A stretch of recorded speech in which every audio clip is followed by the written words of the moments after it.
Exodus 6. Then the Lord said to Moses, "Now you will see what I will do to Pharaoh. Because of my mighty hand he will let them go. Because of my mighty hand he will drive them out of his country." God also said to Moses, "I am the Lord. I appeared to Abraham, to Isaac, and to Jacob as God Almighty. But by my name the Lord I did not make myself known to them. I also established my covenant with them to give them the land of Canaan, where they resided as foreigners. Moreover, I have heard the groaning of the Israelites, whom the Egyptians are enslaving, and I have remembered my covenant. Therefore say to the Israelites, I am the Lord, and I will bring you out from under the yoke of the Egyptians. I will free you from being slaves to them, and I will redeem you with an outstretched arm and with mighty acts of judgment. I will take you as my own people, and I will be your God. Then you will know that I am the Lord your God, who brought you out from under the yoke of the Egyptians. And I will bring you to the land I swore with uplifted hand to give to Abraham, to Isaac, and to Jacob. I will give it to you as a possession. I am the Lord." Moses reported this to the Israelites, but they did not listen to him because of their discouragement and harsh labor. Then the Lord said to Moses, "Go tell Pharaoh, king of Egypt, to let the Israelites go out of his country." But Moses said to the Lord, "If the Israelites will not listen to me, why would Pharaoh listen to me, since I speak with faltering lips?"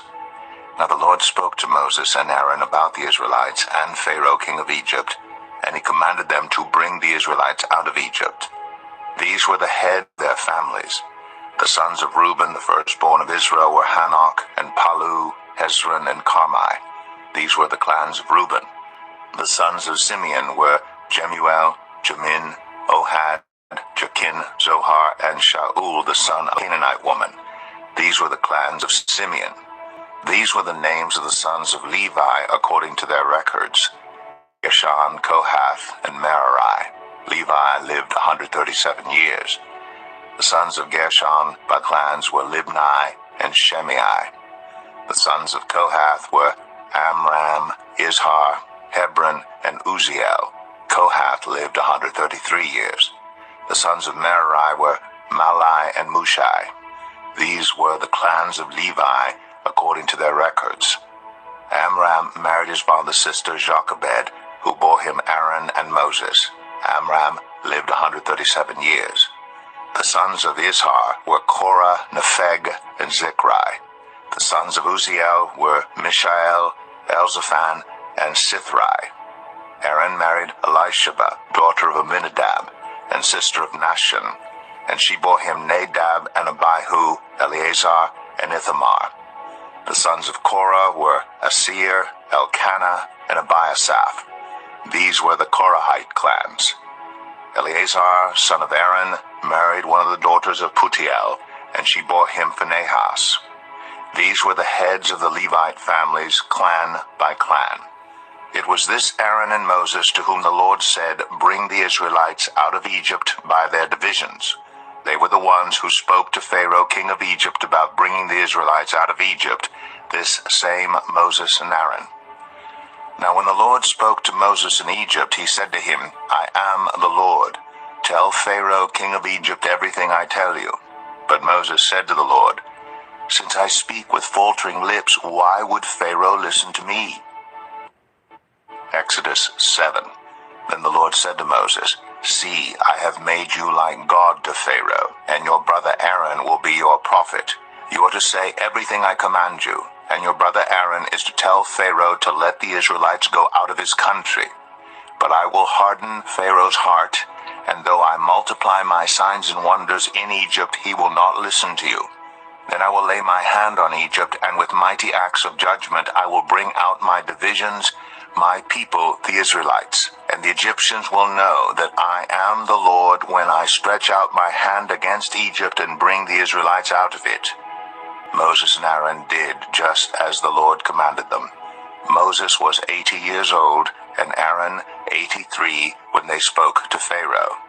The Lord said to Moses and Aaron, "When Pharaoh says to you, 'Perform a miracle,' then say to Aaron, 'Take your staff and throw it down before Pharaoh, and it will become a snake.'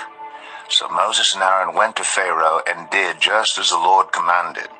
Aaron threw his staff down in front of Pharaoh and his officials, and it became a snake.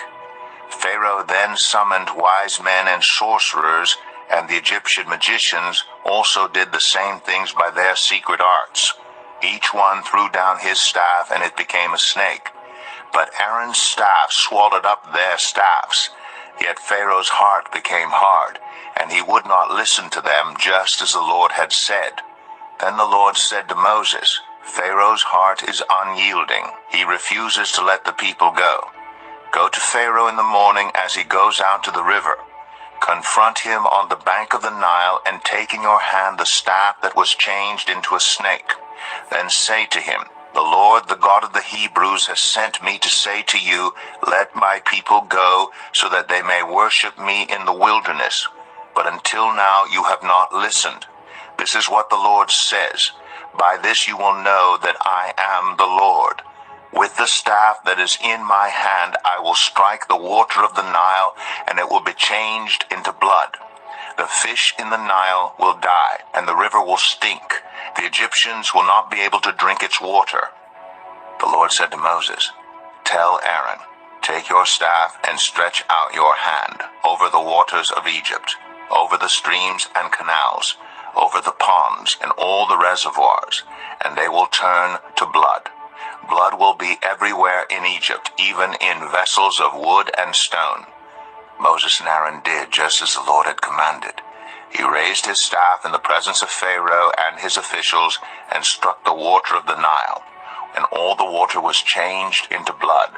The fish in the Nile died, and the river smelled so bad that the Egyptians could not drink its water.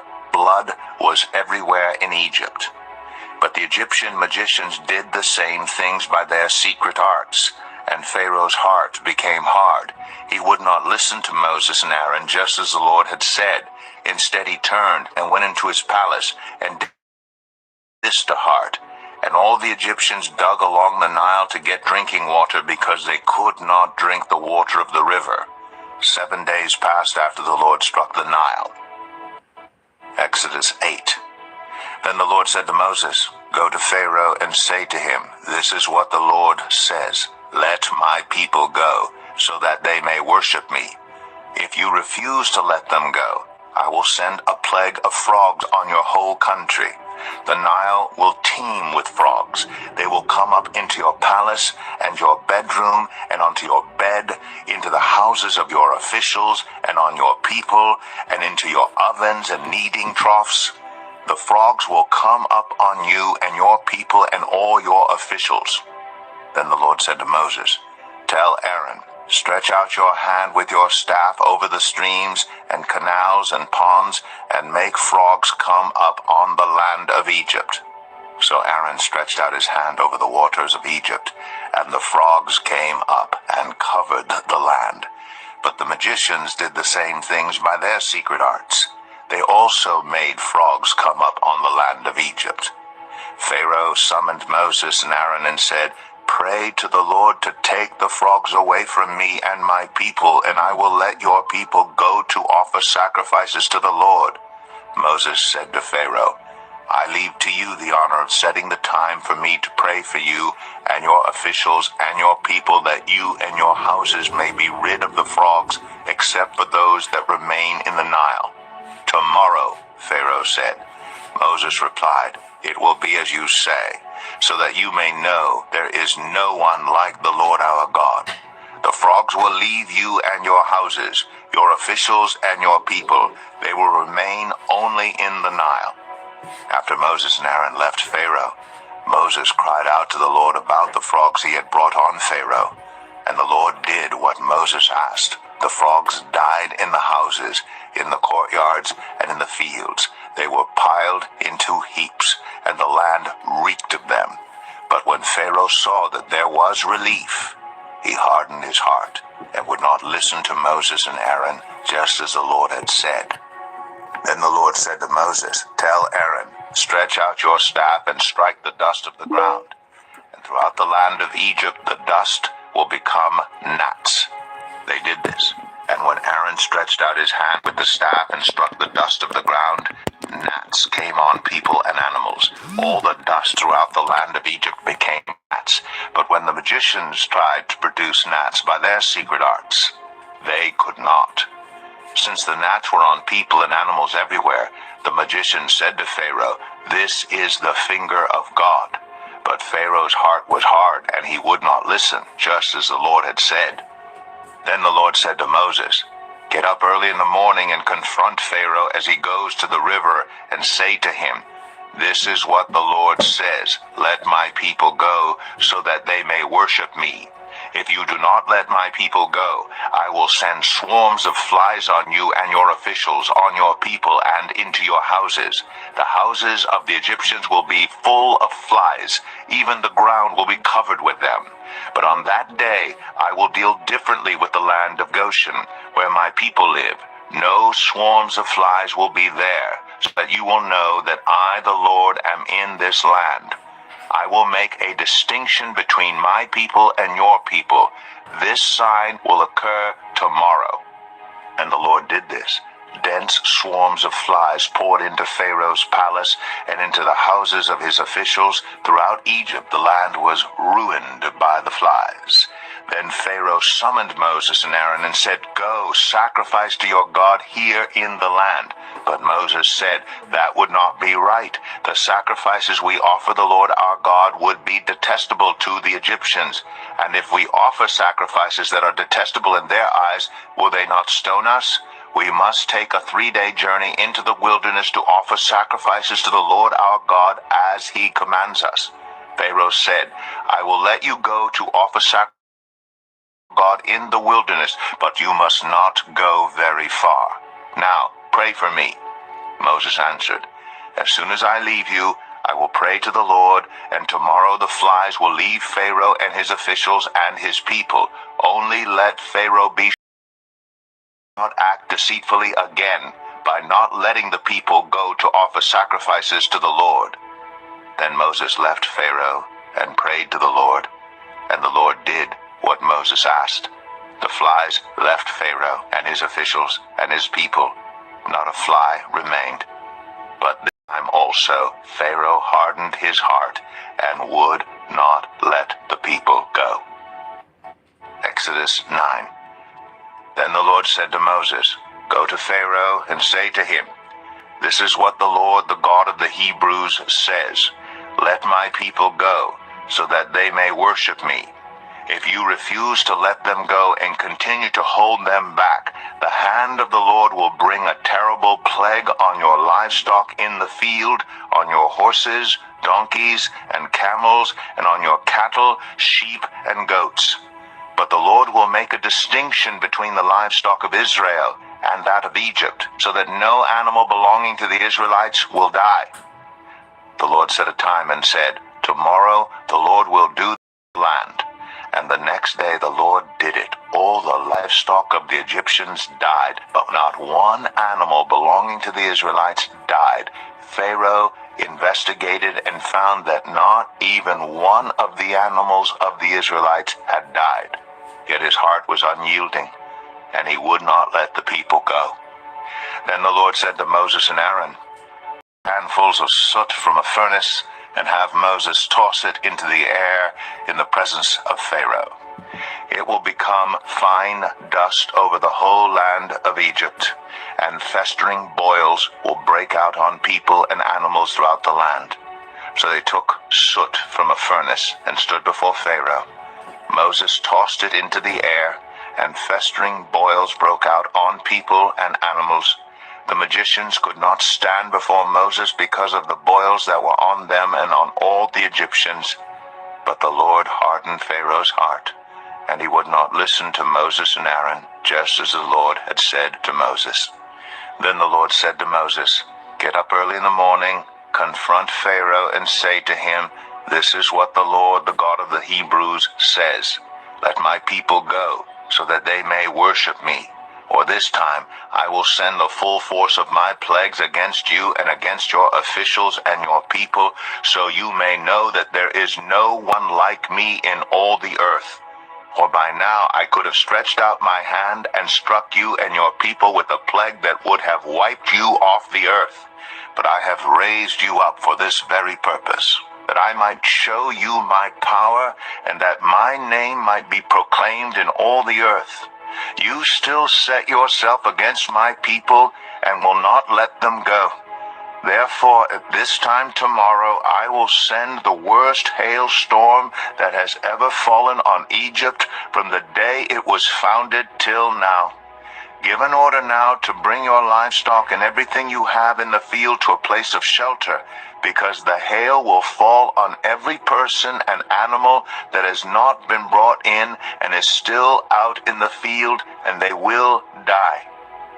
Those officials of Pharaoh who feared the word of the Lord hurried to bring their slaves and their livestock inside. But those who ignored the word of the Lord left their slaves and livestock in the field. Then the Lord said to Moses, "Stretch out your hand toward the sky so that hail will fall all over Egypt, on people and animals and on everything growing in the fields of Egypt." When Moses stretched out his staff toward the sky, the Lord sent thunder and hail, and lightning flashed down to the ground. So the Lord rained hail on the land of Egypt. Hail fell, and lightning flashed back and forth. It was the worst storm in all the land of Egypt since it had become a nation. Throughout Egypt, hail struck everything in the fields, both people and animals. It beat down everything growing in the fields and stripped every tree. The only place it did not hail was the land of Goshen, where the Israelites were. Then Pharaoh summoned Moses and Aaron. "This time I have sinned," he said to them. "The Lord is in the right, and I and my people are in the wrong. Pray to the Lord, for we have had enough thunder and hail. I will let you go. You don't have to stay any longer." Moses replied, "When I have gone out of the city, I will spread out my hands in prayer to the Lord. The thunder will stop, and there will be no more hail, so you may know that the earth is the Lord's. But I know that you and your officials still do not fear the Lord God." The flax and barley were destroyed, since the barley had headed and the flax was in bloom. The wheat and spelt, however, were not destroyed because they ripen later. Then Moses left Pharaoh and went out of the city. He spread out his hands toward the Lord. The thunder and hail stopped, and the rain no longer poured down on the land. When Pharaoh saw that the rain and hail and thunder had stopped, he sinned again. He and his officials hardened their hearts. So Pharaoh's heart was hard, and he would not let the Israelites go, just as the Lord had said through Moses. Exodus 10. Then the Lord said to Moses, "Go to Pharaoh, for I have hardened his heart and the hearts of his officials, so that I may perform these signs of mine among them, that you may tell your children and grandchildren how I dealt harshly with the Egyptians, and how I performed my signs among them, and that you may know that I am the Lord." So Moses and Aaron went to Pharaoh and said to him, "This is what the Lord, the God of the Hebrews, says. How long will you refuse to humble yourself before me? Let my people go, so that they may worship me. If you refuse to let them go, I will bring locusts into your country tomorrow. They will cover the face of the ground so that it cannot be seen. They will devour what little you have left after the hail, including every tree that is growing in your fields.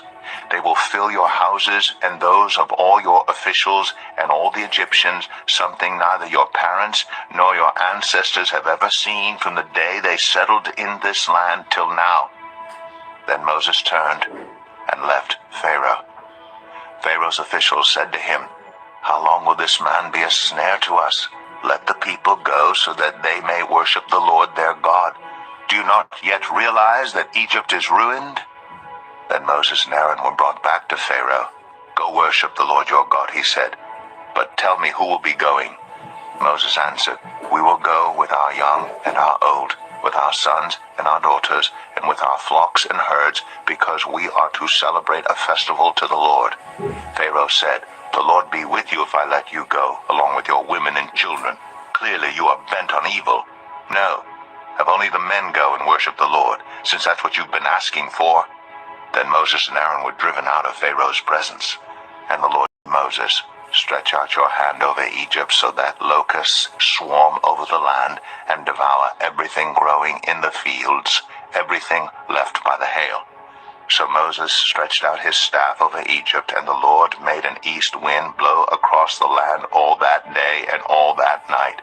By morning the wind had brought the locusts. They invaded all Egypt and settled in every area of the country in great numbers. Never before had there been such a plague of locusts, nor will there ever be again. They covered all the ground until it was black. They devoured all that was left after the hail, everything growing in the fields and the fruit on the trees. Nothing green remained on tree or plant in all the land of Egypt. Pharaoh quickly summoned Moses and Aaron and said, "I have sinned against the Lord your God and against you. Now forgive my sin once more and pray to the Lord your God to take this deadly plague away from me." Moses left Pharaoh and prayed to the Lord. And the Lord changed the wind to a very strong west wind, which caught up the locusts and carried them into the Red Sea. Not a locust was left anywhere in Egypt. But the Lord hardened Pharaoh's heart, and he would not let the Israelites go. Then the Lord said to Moses, "Stretch out your hand toward the sky, so that darkness spreads over Egypt, darkness that can be felt." So Moses stretched out his hand toward the sky, and total darkness covered all Egypt for 3 days. No one could see anyone else or move about for 3 days. Yet all the Israelites had light in the places where they lived. Then Pharaoh summoned Moses and said, "Go, worship the Lord. Even your women and children may go with you. Only leave your flocks and herds behind." But Moses said, "You must allow us to have sacrifices and burnt offerings to present to the Lord our God. Our livestock too must go with us. Not a hoof is to be left behind. We have to use some of them in worshiping the Lord our God. And until we get there, we will not know what we are to use to worship the Lord." But the Lord hardened Pharaoh's heart, and he was not willing to let them go. Pharaoh said to Moses, "Get out of my sight. Make sure you do not appear before me again. The day you see my face, you will die." "Just as you say," Moses replied. "I will never appear before you again." Exodus 11. Now the Lord had said to Moses, "I will bring one more plague on Pharaoh and on Egypt. After that, he will let you go from here, and when he does, he will drive you out completely.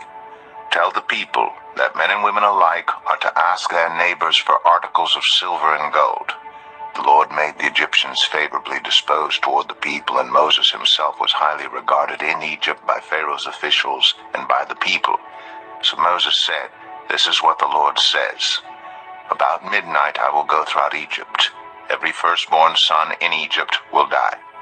From the firstborn son of Pharaoh, who sits on the throne, to the firstborn son of the female slave who is at her handmill, and all the firstborn of the cattle as well. There will be loud wailing throughout Egypt, worse than there has ever been or ever will be again. But among the Israelites not a dog will bark at any person or animal. Then you will know that the Lord makes a distinction between Egypt and Israel. All these officials of yours will come to me, bowing down before me and saying, 'Go, you and all the people who follow you.'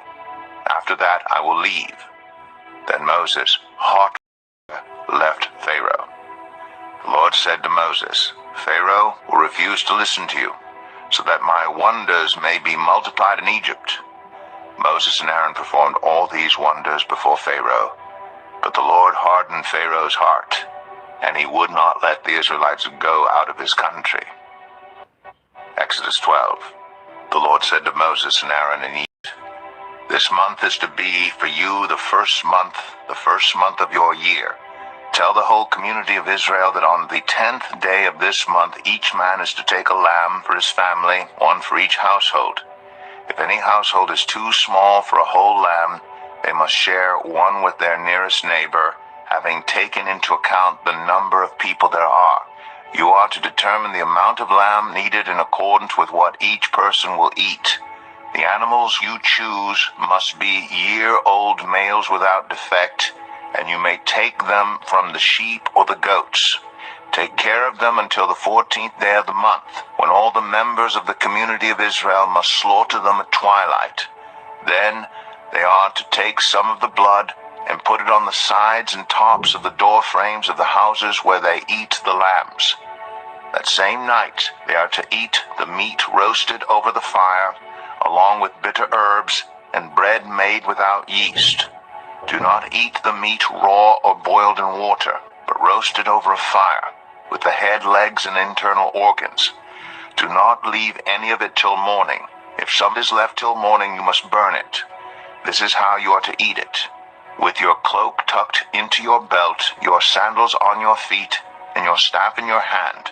Eat it in haste. It is the Lord's Passover. On that same night I will pass through Egypt and strike down every firstborn of both people and animals. And I will bring judgment on all the gods of Egypt. I am the Lord. The blood will be a sign for you on the houses where you are, and when I see the blood, I will pass over you. No destructive plague will touch you when I strike Egypt. This is a day you are to commemorate. For the generations to come you shall celebrate it as a festival to the Lord, a lasting ordinance. For 7 days you are to eat bread made without yeast. On the first day remove the yeast from your houses, for whoever eats anything with yeast in it from the first day through the 7th must be cut off from Israel. On the first day hold a sacred assembly, and another one on the 7th day.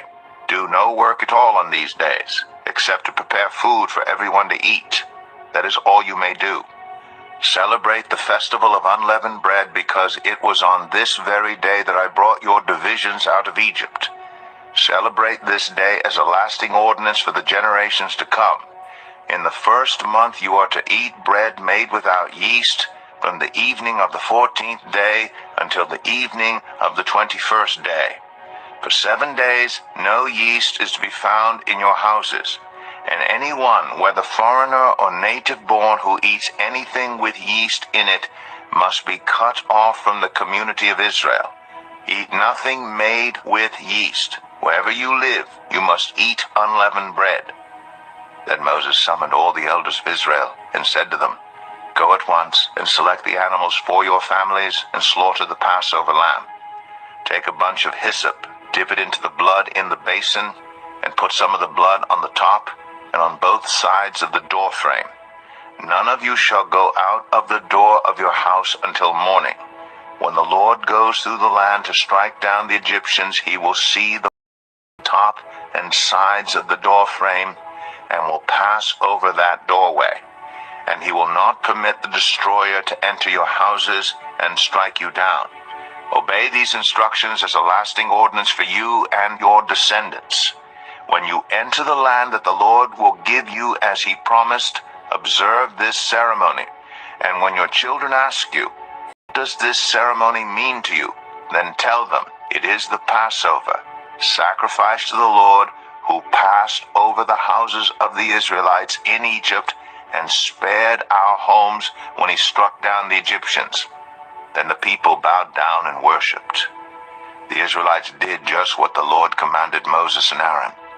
At midnight, the Lord struck down all the firstborn in Egypt, from the firstborn of Pharaoh, who sat on the throne, to the firstborn of the prisoner who was in the dungeon, and the firstborn of all the livestock as well. Pharaoh and all his officials and all the Egyptians got up during the night, and there was loud wailing in Egypt, for there was not a house without someone dead. During the night Pharaoh summoned Moses and Aaron and said, Up, leave my people, you and the Israelites. Go, worship the Lord as you have requested.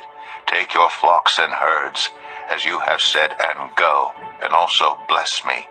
The Egyptians urged the people to hurry and leave the country, for otherwise, they said, we will all die. So the people took their dough before the yeast was added, and carried it on their shoulders in kneading troughs, wrapped in clothing. The Israelites did as Moses instructed and asked the Egyptians for articles of silver and gold and for clothing. The Lord had made the Egyptians favorably disposed toward the people, and they gave them what they asked for. So they plundered the Egyptians. The Israelites journeyed from Ramses to Succoth. There were about 600,000 men on foot, besides women and children. Many other people went up with them, and also large droves of livestock, both flocks and herds. With the dough the Israelites had brought from Egypt, they baked loaves of unleavened bread. The dough was without yeast because they had been driven out of Egypt and did not have time to prepare food for themselves. Now the length of time the Israelite people lived in Egypt was 430 years. At the end of the 430 years, to the very day, all the Lord's divisions left Egypt, because the Lord kept vigil that night to bring them out of Egypt. On this night, all the Israelites are to keep vigil to honor the Lord for the generations to come. The Lord said to Moses and Aaron, "These are the regulations for the Passover meal. No foreigner may eat it. Any slave you have bought may eat it after you have circumcised him. But a temporary resident or a hired worker may not eat it. It must be eaten inside the house. Take none of the meat outside the house. Do not break any of the bones. The whole community of Israel must celebrate it. A foreigner residing among you who wants to celebrate the Lord's Passover must have all the males in his household circumcised. Then he may take part like one born in the land. No uncircumcised male may eat it. The same law applies both to the native-born and to the foreigner residing among you." All the Israelites did just what the Lord had commanded Moses and Aaron, and on that very day the Lord brought the Israelites out of Egypt by their divisions. Exodus 13. The Lord said to Moses, "Consecrate to me every firstborn male. The first of every womb among the Israelites belongs to me, whether human or animal." Then Moses said to the people, "Commemorate this day, the day you came out of Egypt, out of the land of slavery, because the Lord brought you out of it with a mighty hand. Eat nothing containing yeast. The day, in the month of Aviv, you are leaving, when the Lord brought you into the land of the Canaanites, Hittites, Amorites, Hivites, and Jebusites, the land he swore to your ancestors to give you, a land flowing with milk and honey. You are to observe this ceremony in this month. For 7 days eat bread made without yeast, and on the 7th day hold a festival to the Lord. Eat unleavened bread during those 7 days. Nothing with yeast in it is to be seen among you, nor shall any yeast be seen anywhere within your borders. On that day tell your son, I do this because of what the Lord did for me when I came out of Egypt. This observance will be for you like a sign on your hand and a reminder on your forehead that this law of the Lord is to be on your lips. For the Lord brought you out of Egypt with his mighty hand. You must keep this ordinance at the appointed time year after year. After the Lord brings you into the land of the Canaanites and gives it to you, as he promised on oath to you and your ancestors, you are to give over to the Lord the first offspring of every womb. All the firstborn males of your livestock belong to the Lord. Redeem with a lamb every firstborn donkey, but if you do not redeem it, break its neck. Redeem every firstborn among your sons. In days to come, when your son asks you, what does this mean?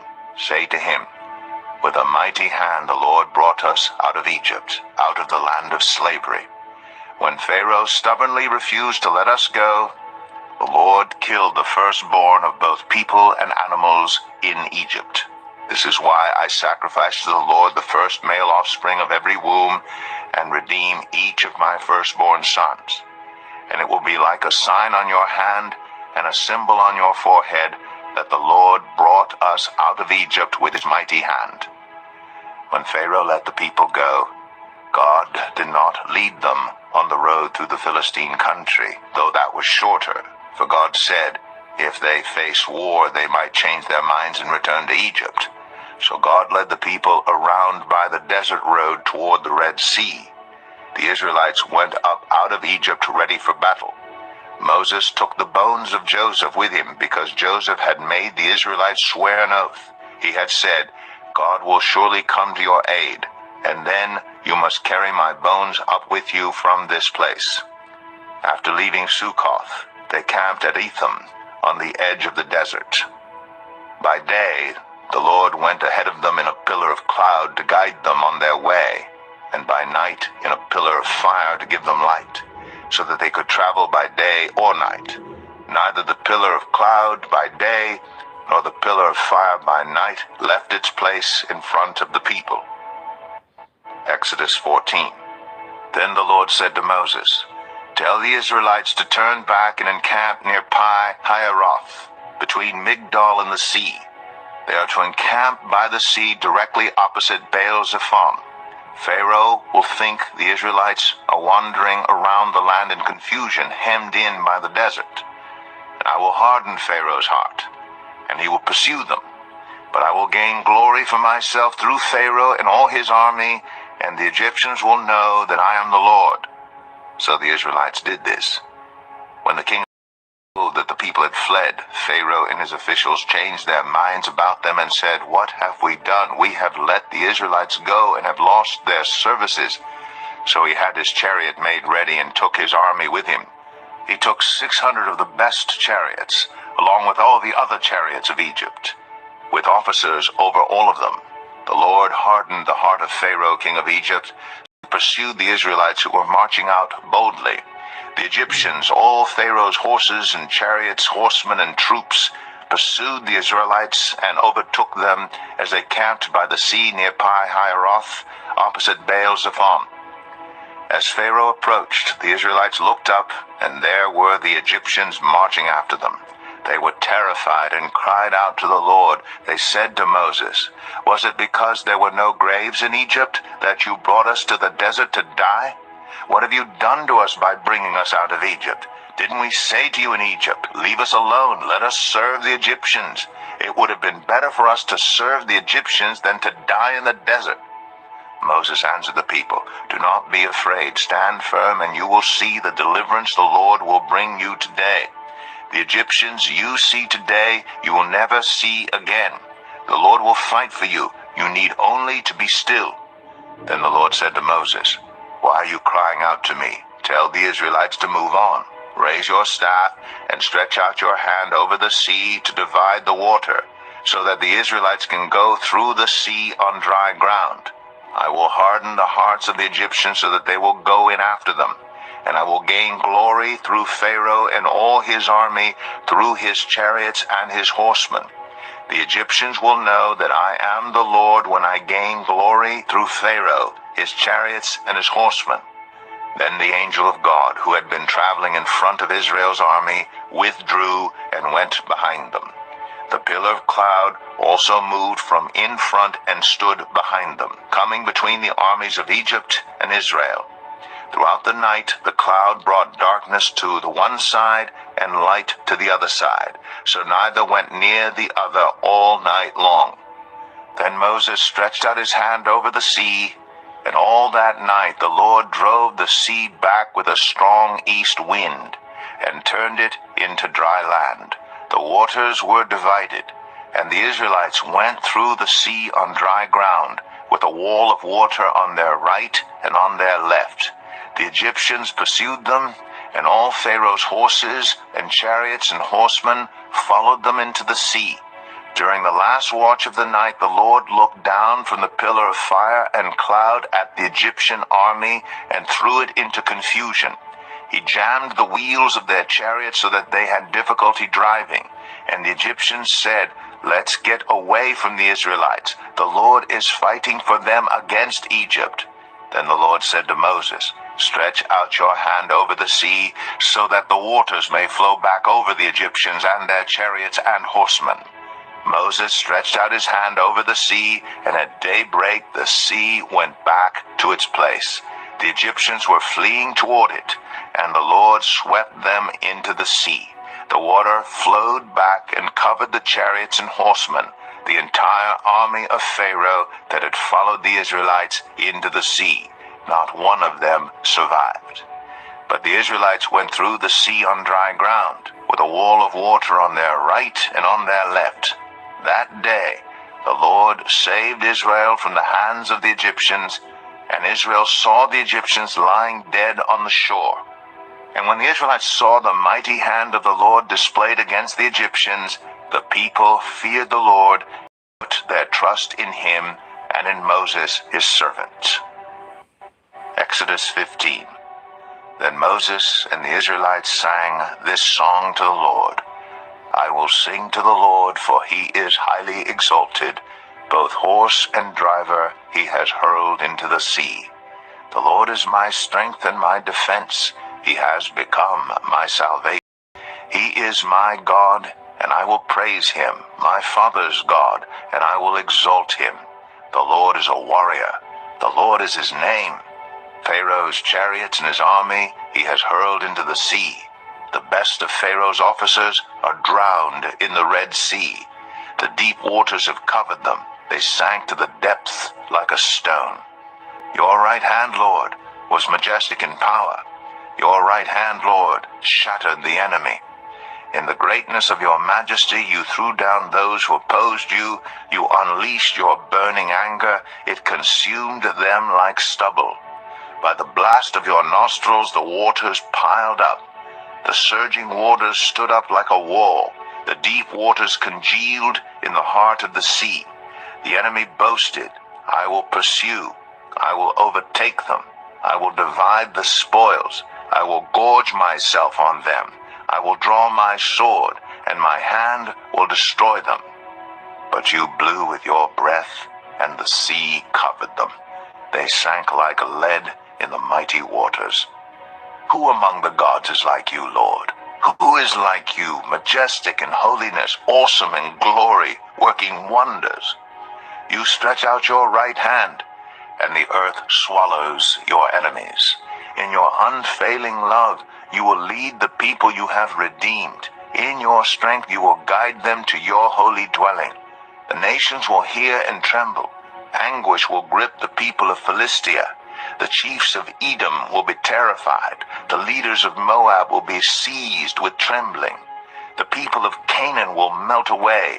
Terror and dread will fall on them. By the power of your arm, they will be as still as a stone, until your people pass by, Lord, until the people you bought pass by.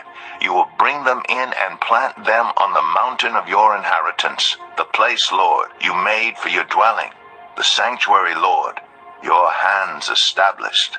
The Lord reigns forever and ever.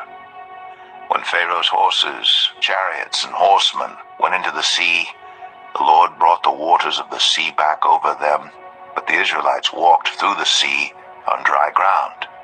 Then Miriam, the prophet, Aaron's sister, took a timbrel in her hand, and all the women followed her with timbrels and dancing.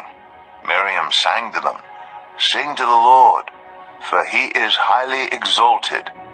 Both horse and driver he has hurled into the sea. Then Moses led Israel from the Red Sea, and they went into the desert of Shur. For 3 days they traveled in the desert without finding water. When they came to Marah, they could not drink its water because it was bitter. That is why the place is called Marah. So the people grumbled against Moses, saying, What are we to drink? Then Moses cried out to the Lord, and the Lord showed him a piece of wood. He threw it into the water, and the water became fit to drink. There the Lord issued a ruling and instruction for them, and put them to the test. He said, If you listen carefully to the Lord your God, and do what is right in his eyes, if you pay attention to his commands, and keep all his decrees, I will not bring on you any of the diseases I brought on the Egyptians, for I am the Lord who heals you. Then they came to Elim, where there were 12 springs and 70 palm trees, and they camped there near the water. Exodus 16. The whole Israelite community set out from Elim and came to the desert of Sin, between Elim and Sinai, on the 15th day of the 2nd month after they had come out of Egypt. In the desert, the whole community grumbled against Moses and Aaron. The Israelites said to them, "If only we had died by the Lord's hand in Egypt. There we sat around pots of meat and ate all the food we wanted. But you have brought us out into this desert to starve this entire assembly to death." Then the Lord said to Moses, "I will rain down bread from heaven for you. The people are to go out each day and gather enough for that day. In this way I will test them and see whether they will follow my instructions. On the 6th day they are to prepare what they bring in, and that is to be twice as much as they gather on the other days." So Moses and Aaron said to all the Israelites, "In the evening you will know that it was the Lord who brought you out of Egypt. And in the morning you will see the glory of the Lord, because he has heard your grumbling against him. Who are we, that you should grumble against us?" Moses also said, "You will know that it was the Lord when he gives you meat to eat in the evening, and all the bread you want in the morning, because he has heard your grumbling against him. Who are we? You are not grumbling against us, but against the Lord." Then Moses told Aaron, "Say to the entire Israelite community, 'Come before the Lord, for he has heard your grumbling.'" While Aaron was speaking to the whole Israelite community, they looked toward the desert, and there was the glory of the Lord appearing in the cloud. The Lord said to Moses, "I've heard the grumbling of the Israelites. Tell them, at twilight you will eat meat, and in the morning you will be filled with bread. Then you will know that I am the Lord your God." That evening quail came and covered the camp, and in the morning there was a layer of dew around the camp. When the dew was gone, thin flakes like frost on the ground appeared on the desert floor. When the Israelites saw it, they said to each other, "What is it?" For they did not know what it was. Moses said to them, "It is the bread the Lord has given you to eat. This is what the Lord has commanded. Everyone is to gather as much as they need. Take an omer for each person you have in your tent." The Israelites did as they were told. Some gathered much, some little. And when they measured it by the omer, the one who gathered much did not have too much, and the one who gathered little did not have too little. Everyone had gathered just as much as they needed. Then Moses said to them, "No one is to keep any of it until morning." However, some of them paid no attention to Moses. They kept part of it until morning, but it was full of maggots and began to smell. So Moses was angry with them. Each morning everyone gathered as much as they needed, and when the sun grew hot, it melted away. On the 6th day they gathered twice as much, 2 omers for each person, and the leaders of the community came and reported this to Moses. He said to them, "This is what the Lord commanded. Tomorrow is to be a day of Sabbath rest, a holy Sabbath to the Lord. So bake what you want to bake and boil what you want to boil. Save whatever is left and keep it until morning." So they saved it until morning, as Moses commanded, and it did not stink or get maggots in it. "Eat it today," Moses said, "because today is a Sabbath to the Lord. You will not find any of it on the ground today. 6 days you will gather it, but on the 7th day, the Sabbath, there will not be any." Nevertheless, some of the people went out on the 7th day to gather it, but they found none. Then the Lord said to Moses, "How long will you refuse to keep my commands and my instructions? Bear in mind that the Lord has given you the Sabbath.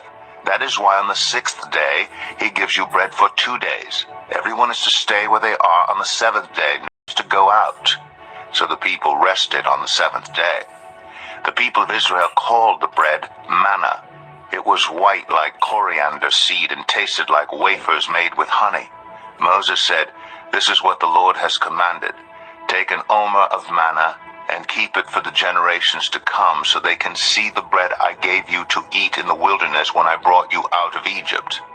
So Moses said to Aaron, "Take a jar and put an omer of manna in it. Then place it before the Lord to be kept for the generations to come." As the Lord commanded Moses, Aaron put the manna with the tablets of the covenant law, so that it might be preserved. The Israelites ate manna 40 years until they came to a land that was settled. They ate manna until they reached the border of Canaan. An omer is 1/10 of an ephah. Exodus 17. The whole Israelite community set out from the desert of Sin, traveling from place to place as the Lord commanded. They camped at Rephidim, but there was no water for the people to drink. So they quarreled with Moses and said, "Give us water to drink." Moses replied, "Why do you quarrel with me? Why do you put the Lord to the test?"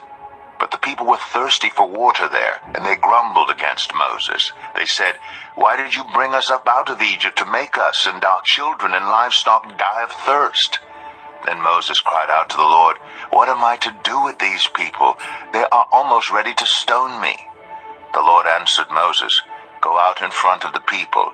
Take with you some of the elders of Israel, and take in your hand the staff with which you struck the Nile, and go.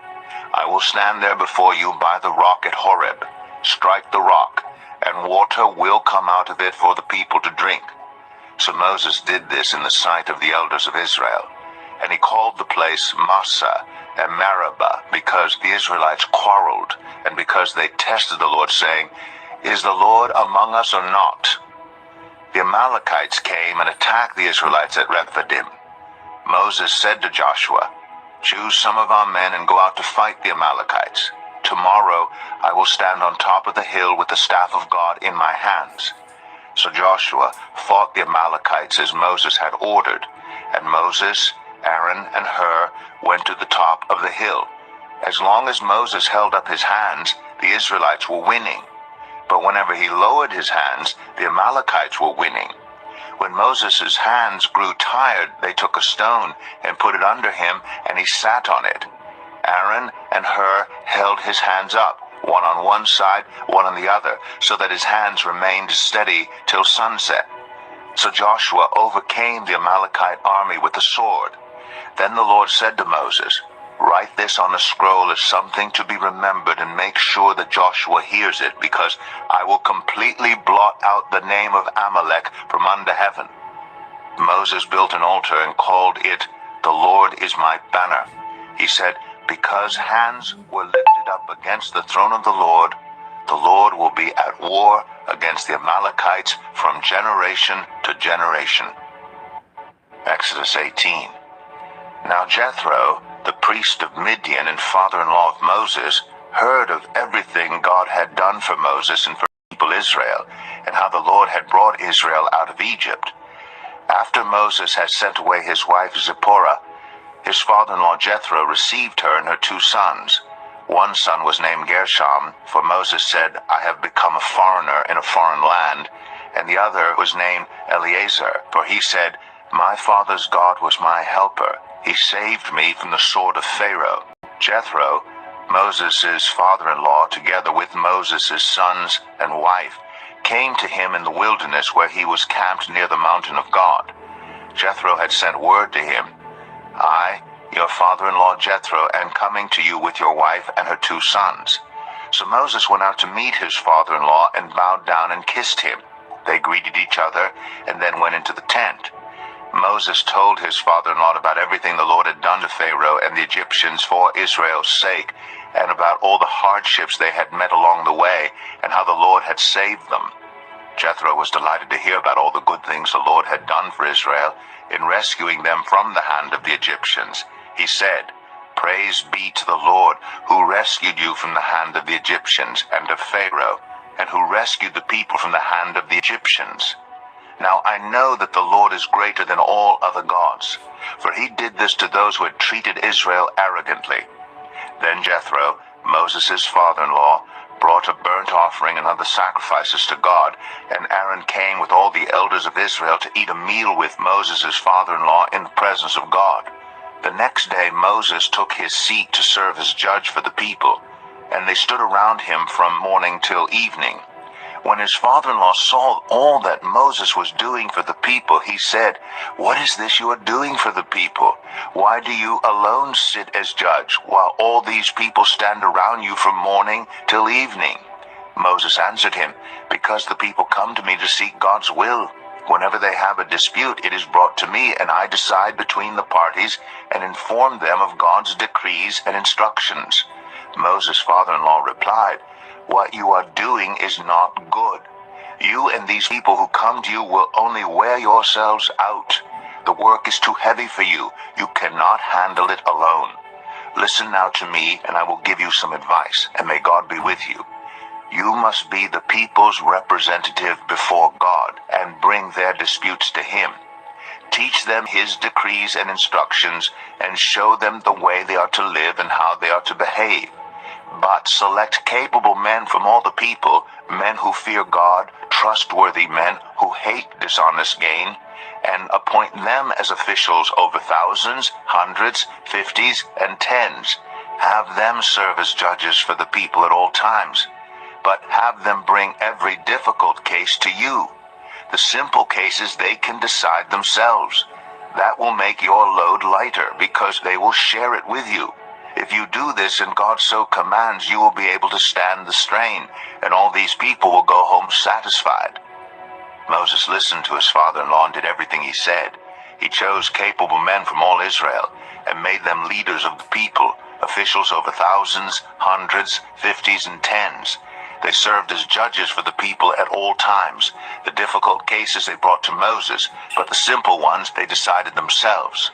Then Moses sent his father-in-law on his way, and Jethro returned to his own country. Exodus 19. On the first day of the 3rd month after the Israelites left Egypt, on that very day, they came to the desert of Sinai. After they set out from Rephidim, they entered the desert of Sinai, camped there in the desert in front of the mountain.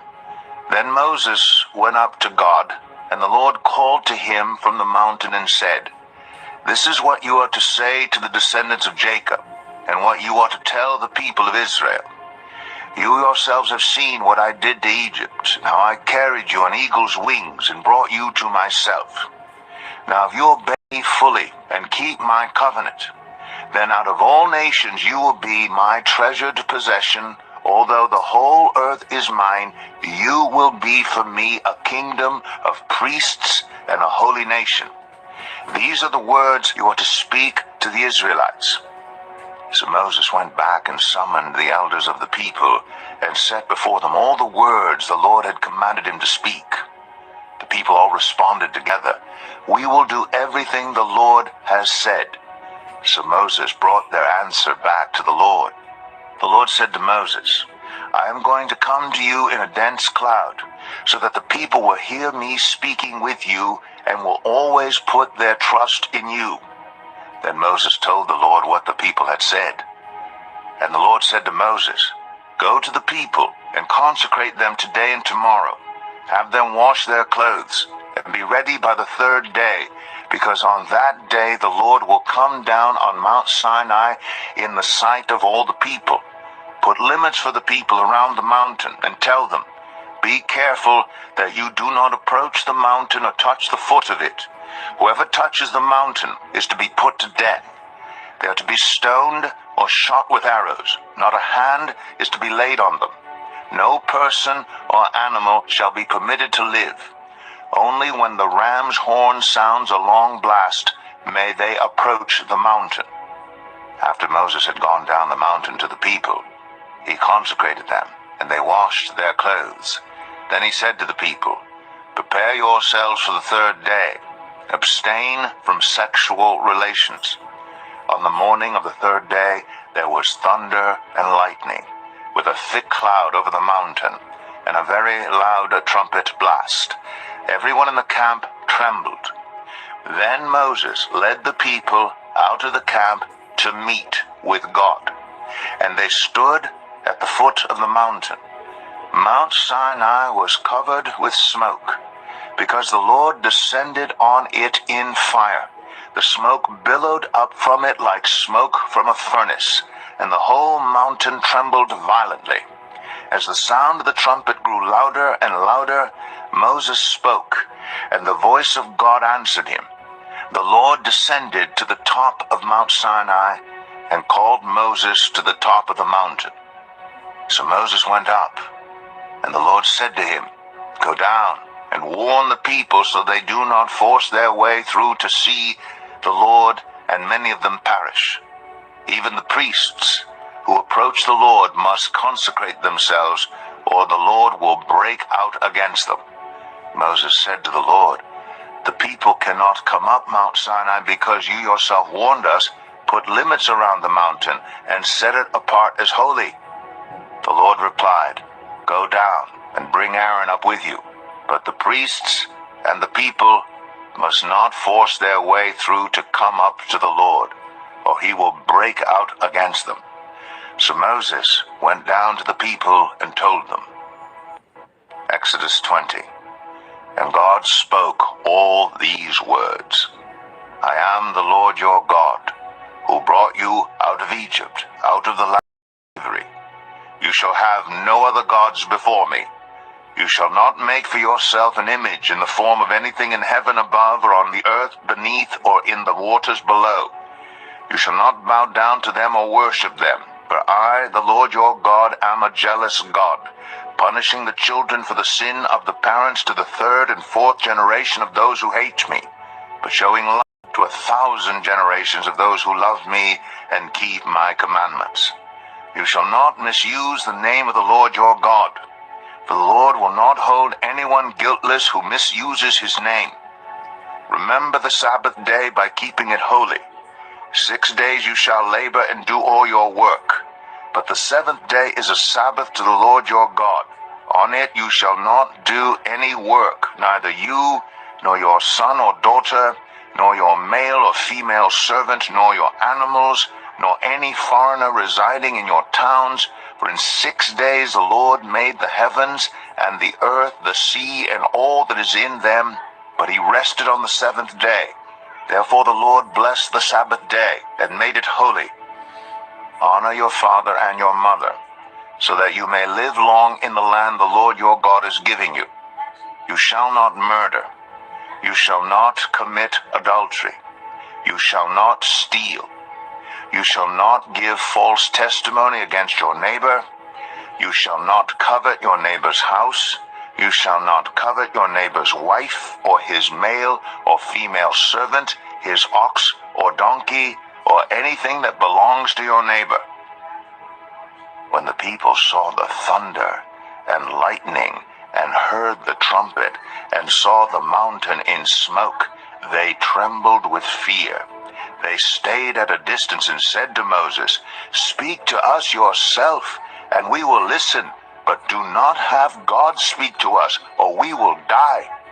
Moses said to the people, Do not be afraid. God has come to test you, so that the fear of God will be with you to keep you from sinning. The people remained at a distance, while Moses approached the thick darkness where God was. Then the Lord said to Moses, Tell the Israelites this, You have seen for yourselves that I have spoken to you from heaven. Do not make any gods to be alongside me. Do not make for yourselves gods of silver or gods of gold. Make an altar of earth for me, and sacrifice on it your burnt offerings and fellowship offerings, your sheep and goats and your cattle. Wherever I cause my name to be honored, I will come to you and bless you. If you make an altar of stones for me, do not build it with dressed stones, for you will defile it if you use a tool on it. And do not go up to my altar on steps, or your private parts may be exposed. Exodus 21. These are the laws you are to set before them. If you buy a Hebrew servant, he is to serve you for 6 years. But in the 7th year he shall go free, without paying anything. If he comes alone, he is to go free alone. But if he has a wife when he comes, she is to go with him. If his master gives him a wife and she bears him sons or daughters, the woman and her children shall belong to her master, and only the man shall go free. But if the servant declares, I love my master and my wife and children, and do not want to go free, then his master must take him before the judges. He shall take him to the door or the doorpost, and pierce his ear with an awl. Then he will be his servant for life. If a man sells his daughter, she is not to go free as male servants do. If she does not please the master who has selected her for himself, he must let her be redeemed. He has no right to sell her to foreigners, because he has broken faith with her. If he selects her for his son, he must grant her the rights of a daughter. If he marries another woman, he must not deprive the first one of her food, clothing, and marital rights. If he does not provide her with these 3 things, she is to go free without any payment of money. Anyone who strikes a person with a fatal blow is to be put to death. However, if it is not done intentionally, but God lets it happen, they are to flee to a place I will designate. But if anyone schemes and kills someone deliberately, that person is to be taken from my altar and put to death. Anyone who attacks their father or mother is to be put to death.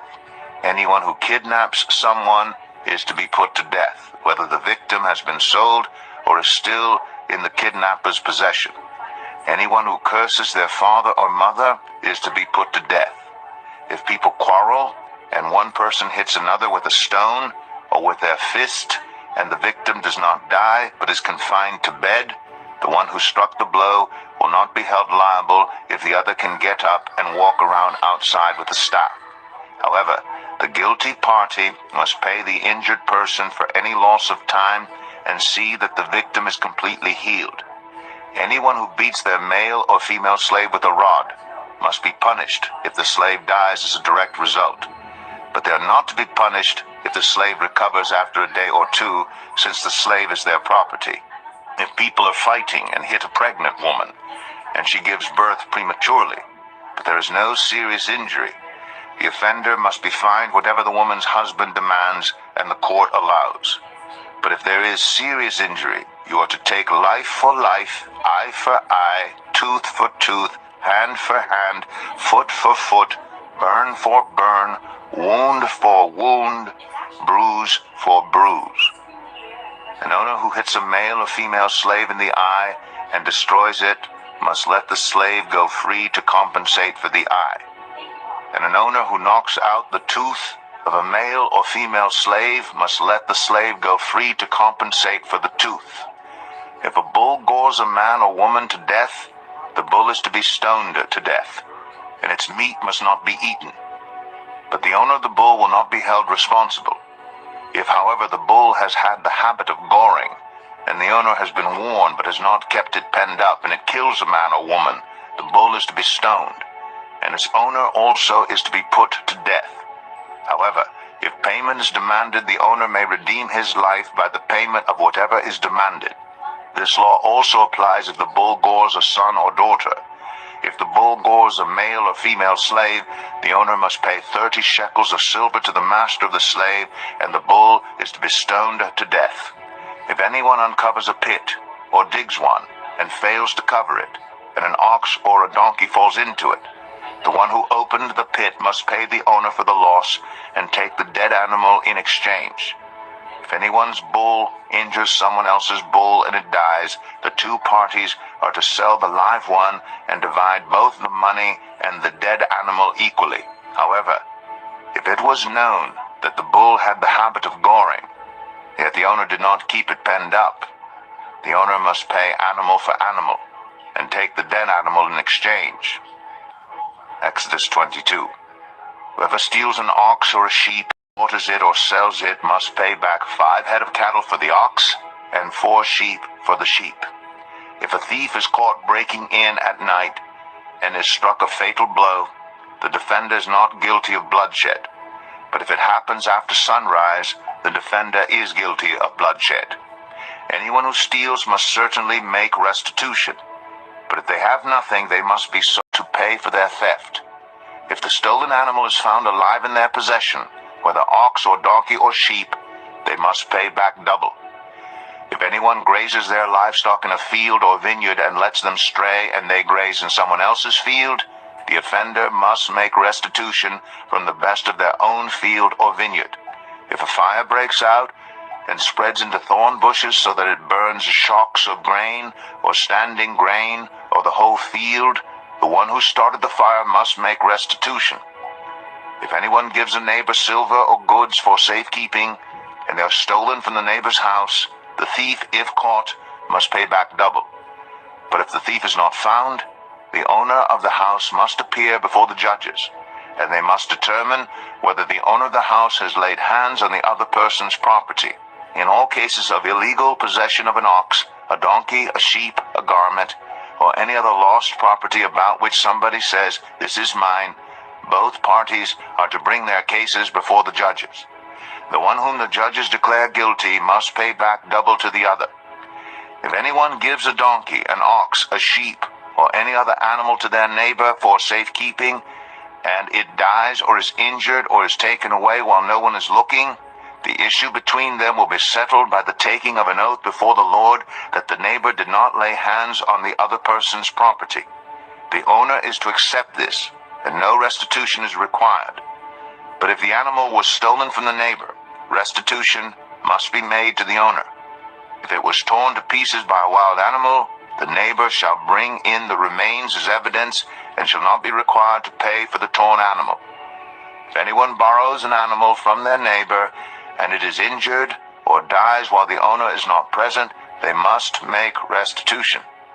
But if the owner is with the animal, the borrower will not have to pay. If the animal was hired, the money paid for the hire covers the loss. If a man seduces a virgin who is not pledged to be married and sleeps with her, he must pay the bride price, and she shall be his wife. If her father absolutely refuses to give her to him, he must still pay the bride price for virgins. Do not allow a sorceress to live. Anyone who has sexual relations with an animal is to be put to death. Whoever sacrifices to any god other than the Lord must be destroyed. Do not mistreat or oppress a foreigner, for you were foreigners in Egypt. Do not take advantage of the widow or the fatherless. If you do, and they cry out to me, I will certainly hear their cry. My anger will be aroused, and I will kill you with the sword. Your wives will become widows, and your children fatherless. If you lend money to one of my people among you who is needy, do not treat it like a business deal. Charge no interest.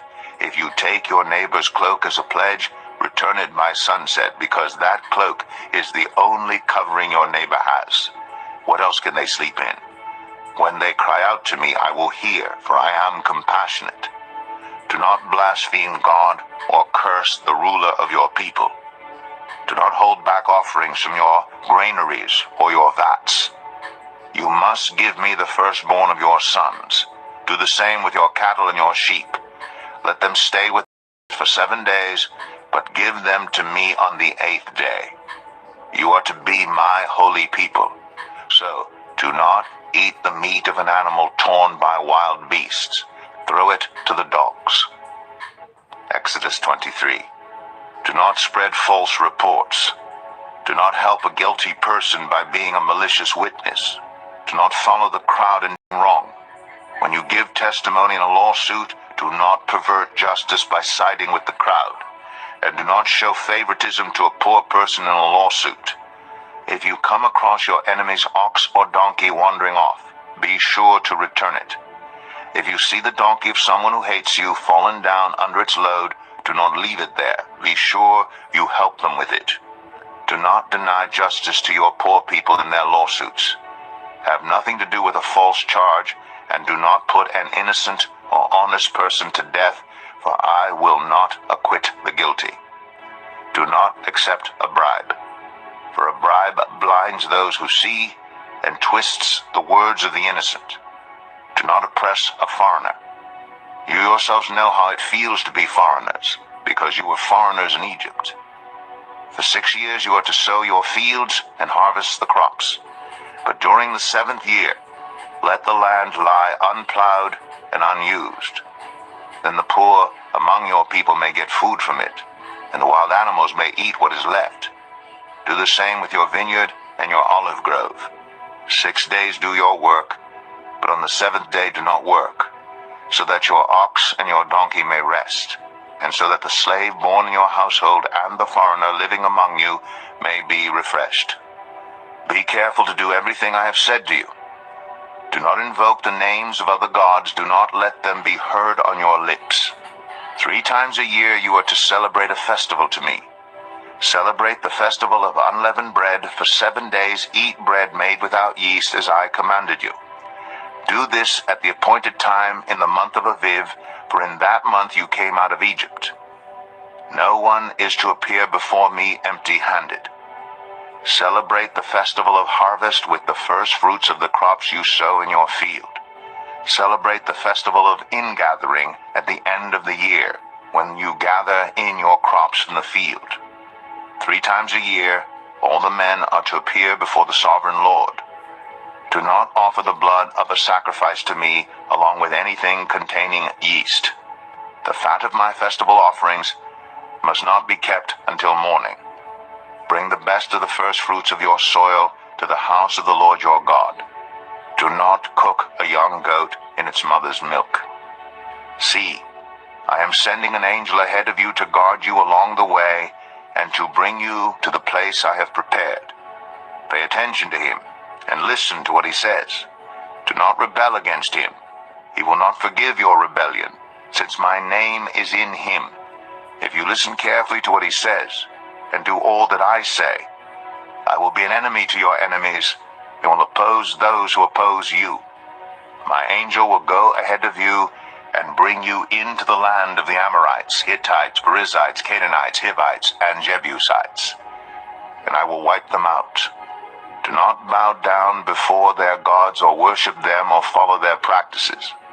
You must demolish them and break their sacred stones to pieces. Worship the Lord your God, and his blessing will be on your food and water. I will take away sickness from among you, and none will miscarry or be barren in your land. I will give you a full lifespan. I will send my terror ahead of you and throw into confusion every nation you encounter. I will make all your enemies turn their backs and run. I will send the hornet ahead of you to drive the Hivites, Canaanites, and Hittites out of your way. But I will not drive them out in a single year, because the land would become desolate and the wild animals too numerous for you. Little by little I will drive them out before you, until you have increased enough to take possession of the land. I will establish your borders from the Red Sea to the Mediterranean Sea, and from the desert to the Euphrates River. I will give into your hands the people who live in the land, and you will drive them out before you. Do not make a covenant with them or with their gods. Do not let them live in your land, or they will cause you to sin against me, because the worship of their gods will certainly be a snare to you. Exodus 24. Then the Lord said to Moses, Come up to the Lord, you and Aaron, Nadab and Abihu, and 70 of the elders of Israel. You are to worship at a distance, but Moses alone is to approach the Lord. The others must not come near, and the people may not come up with him. When Moses went and told the people all the Lord's words and laws, they responded with one voice, Everything the Lord has said, we will do. Moses then wrote down everything the Lord had said. He got up early the next morning and built an altar at the foot of the mountain and set up 12 stone pillars representing the 12 tribes of Israel. Then he sent young Israelite men, and they offered burnt offerings and sacrificed young bulls as fellowship offerings to the Lord. Moses took half of the blood and put it in bowls, and the other half he splashed against the altar. Then he took the book of the covenant and read it to the people. They responded, We will do everything the Lord has said. We will obey. Moses then took the blood, sprinkled it on the people, and said, This is the blood of the covenant that the Lord has made with you in accordance with all these words. Moses and Aaron, Nadab and Abihu, and the 70 elders of Israel went up and saw the God of Israel. Under his feet was something like a pavement made of lapis lazuli, as bright blue as the sky. But God did not raise his hand against these leaders of the Israelites. They saw God, and they ate and drank. The Lord said to Moses, Come up to me on the mountain and stay here, and I will give you the tablets of stone with the law and commandments I have written for their instruction. Then Moses set out with Joshua his aide, and Moses went up on the mountain of God. He said to the elders, Wait here for us until we come back to you. Aaron and Hur are with you, and anyone involved in a dispute can go to them. When Moses went up on the mountain, the cloud covered it, and the glory of the Lord settled on Mount Sinai. For 6 days the cloud covered the mountain, and on the 7th day the Lord called to Moses from within the cloud. To the Israelites the glory of the Lord looked like a consuming fire on top of the mountain. Then Moses entered the cloud as he went on up the mountain, and he stayed on the mountain 40 days and 40 nights. Exodus 25. The Lord said to Moses, "Tell the Israelites to bring me an offering. You are to receive the offerings from me from everyone whose heart prompts them to give. These are the offerings you are to receive from them: gold, silver, and bronze, blue, purple, and scarlet yarn, and fine linen, goat hair, ram skins dyed red, and another type of durable leather, acacia wood, olive oil for the light, spices for the anointing oil, and for the fragrant incense, and onyx stones and other gems to be mounted on the ephod and breastpiece. Then have them make a sanctuary, and I will dwell among them. Make this tabernacle and all its furnishings exactly like the pattern I will show you. Have them make an ark of acacia wood, 2.5 cubits long, 1.5 cubits wide, and 1.5 cubits high. Overlay it with pure gold, both inside and out, and make a gold molding around it. Cast 4 gold rings for it, and fasten them to its 4 feet, with 2 rings on one side and 2 rings on the other. Then make poles of acacia wood, and overlay them with gold. Insert the poles into the rings on the sides of the ark to carry it. The poles are to remain in the rings of this ark. They are not to be removed. Then put in the ark the tablets of the covenant law, which I will give you. Make an atonement cover of pure gold, 2.5 cubits long and 1.5 cubits wide, and make 2 cherubim out of hammered gold at the ends of the cover. Make 1 cherub on one end and the 2nd cherub on the other. Make the cherubim of one piece with the cover at the 2 ends. The cherubim are to have their wings spread upward, overshadowing the cover with them. The cherubim are to face each other, looking toward the cover. Place the cover on top of the ark, and put in the ark the tablets of the covenant law that I will give you. There, above the cover, between the 2 cherubim that are over the ark of the covenant law, I will meet with you, and give you all my commands for the Israelites. Make a table of acacia wood, 2 cubits long, 1 cubit wide, and 1.5 cubits high. Overlay it with pure gold, and make a gold molding around it.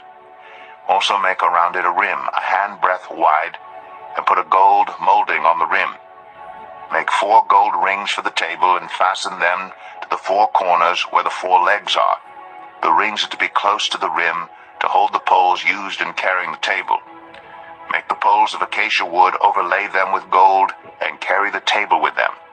And make its plates and dishes of pure gold, as well as its pitchers and bowls for the pouring out of offerings. Put the bread of the presence on this table to be before me at all times. Make a lampstand of pure gold. Hammer out its base and shaft, and make its flower-like cups, buds, and blossoms of one piece with them. 6 branches are to extend from the sides of the lampstand, 3 on one side and 3 on the other. 3 cups shaped like almond flowers with buds and blossoms are to be on one branch, 3 on the next branch, and the same for all 6 branches extending from the lampstand. And on the lampstand there are to be 4 cups shaped like almond flowers with buds and blossoms. 1 bud shall be under the first pair of branches extending from the lampstand, a 2nd bud under the 2nd pair, and a 3rd bud under the 3rd pair, 6 branches in all. The buds and branches shall all be of one piece with the lampstand, hammered out of pure gold. Then make its 7 lamps, and set them up on it so that they light the space in front of it. Its wick trimmers and trays are to be of pure gold. A talent of pure gold is to be used for the lampstand and all these accessories. See that you make them according to the pattern shown you on the mountain. Exodus 26. Make the tabernacle with 10 curtains of finely twisted linen and blue, purple, and scarlet yarn, with cherubim woven into them by a skilled worker. All the curtains are to be the same size. 28 cubits long and 4 cubits wide. Join 5 of the curtains together, and do the same with the other 5. Make loops of blue material along the edge of the end curtain in one set, and do the same with the end curtain in the other set. Make 50 loops on one curtain, and 50 loops on the end curtain of the other set, with the loops opposite each other. Then make 50 gold clasps, and use them to fasten the curtains together so that the tabernacle is a unit. Make curtains of goat hair for the tent over the tabernacle, 11 altogether. All 11 curtains are to be the same size, 30 cubits long and 4 cubits wide. Join 5 of the curtains together into one set, and the other 6 into another set. Fold the 6th curtain double at the front of the tent. Make 50 loops along the edge of the end curtain in one set, and also along the edge of the end curtain in the other set. Then make 50 bronze clasps, and put them in the loops to fasten the tent together as a unit. As for the additional length of the tent curtains, the half curtain that is left over is to hang down at the rear of the tabernacle. The tent curtains will be a cubit longer on both sides. What is left will hang over the sides of the tabernacle so as to cover it. Make for the tent a covering of ram skins dyed red, and over that a covering of the other durable leather. Make upright frames of acacia wood for the tabernacle. Each frame is to be 10 cubits long and a cubit and a half wide, with 2 projections set parallel to each other. Make all the frames of the tabernacle in this way. Make 20 frames for the south side of the tabernacle, and make 40 silver bases to go under them, 2 bases for each frame, 1 under each projection. For the other side, the north side of the tabernacle, make 20 frames and 40 silver bases, 2 under each frame. Make 6 frames for the far end, that is, the west end of the tabernacle, and make 2 frames for the corners at the far end. At these 2 corners, they must be double from the bottom all the way to the top and fitted into a single ring. Both shall be like that. So there will be 8 frames and 16 silver bases, 2 under each frame. Also make crossbars of acacia wood, 5 for the frames on one side of the tabernacle, 5 for those on the other side, and 5 for the frames on the west, at the far end of the tabernacle. The center crossbar is to extend from end to end at the middle of the frames. Overlay the frames with gold, and make gold rings to hold the crossbars. Also, overlay the crossbars with gold. Set up the tabernacle according to the plan shown you on the mountain. Make a curtain of blue, purple, and scarlet yarn, and finely twisted linen, with cherubim woven into it by a skilled worker. Hang it with gold hooks on 4 posts of acacia wood overlaid with gold, and standing on 4 silver bases. Hang the curtain from the clasps, and place the Ark of the Covenant law behind the curtain. The curtain will separate the holy place from the most holy place. Put the atonement cover on the Ark of the Covenant law in the most holy place. Place the table outside the curtain on the north side of the tabernacle, and put the lampstand opposite it on the south side. For the entrance to the tent, a curtain of blue, purple, and scarlet yarn, and finely twisted linen, the work of an embroiderer. Make gold hooks for this curtain, and 5 posts of acacia wood overlaid with gold, and cast 5 bronze bases for them. Exodus 27.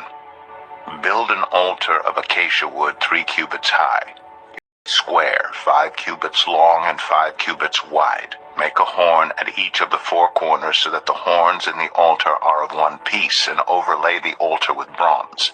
Make all its utensils of bronze, its pots to remove the ashes, and its shovels, sprinkling bowls, meat forks, and fire pans. Make a grating for it, a bronze network, and make a bronze ring at each of the 4 corners of the network. Put it under the ledge of the altar so that it is halfway up the altar. Make poles of acacia wood for the altar and overlay them with bronze.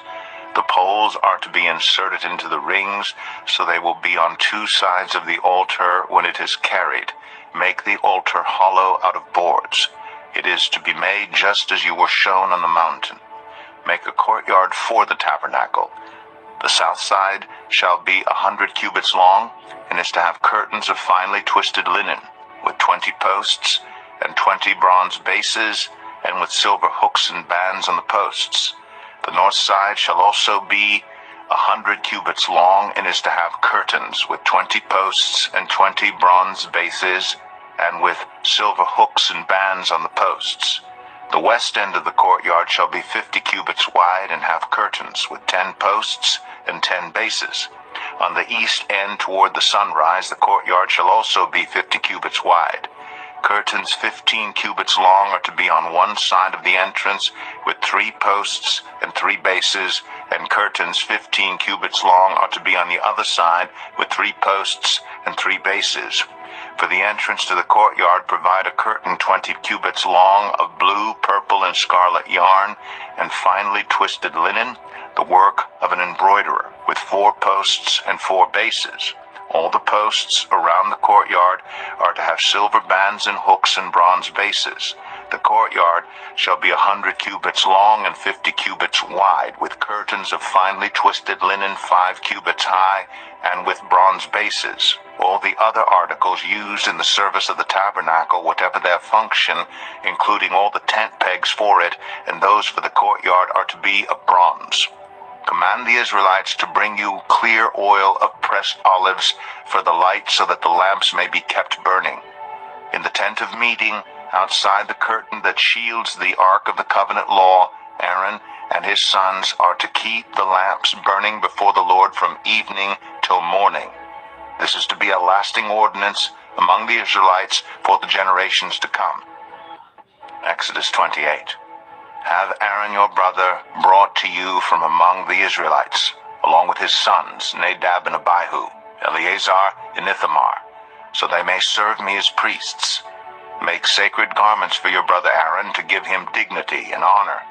Tell all the skilled workers to whom I have given wisdom in such matters that they are to make garments for Aaron for his consecration, so he may serve me as priest.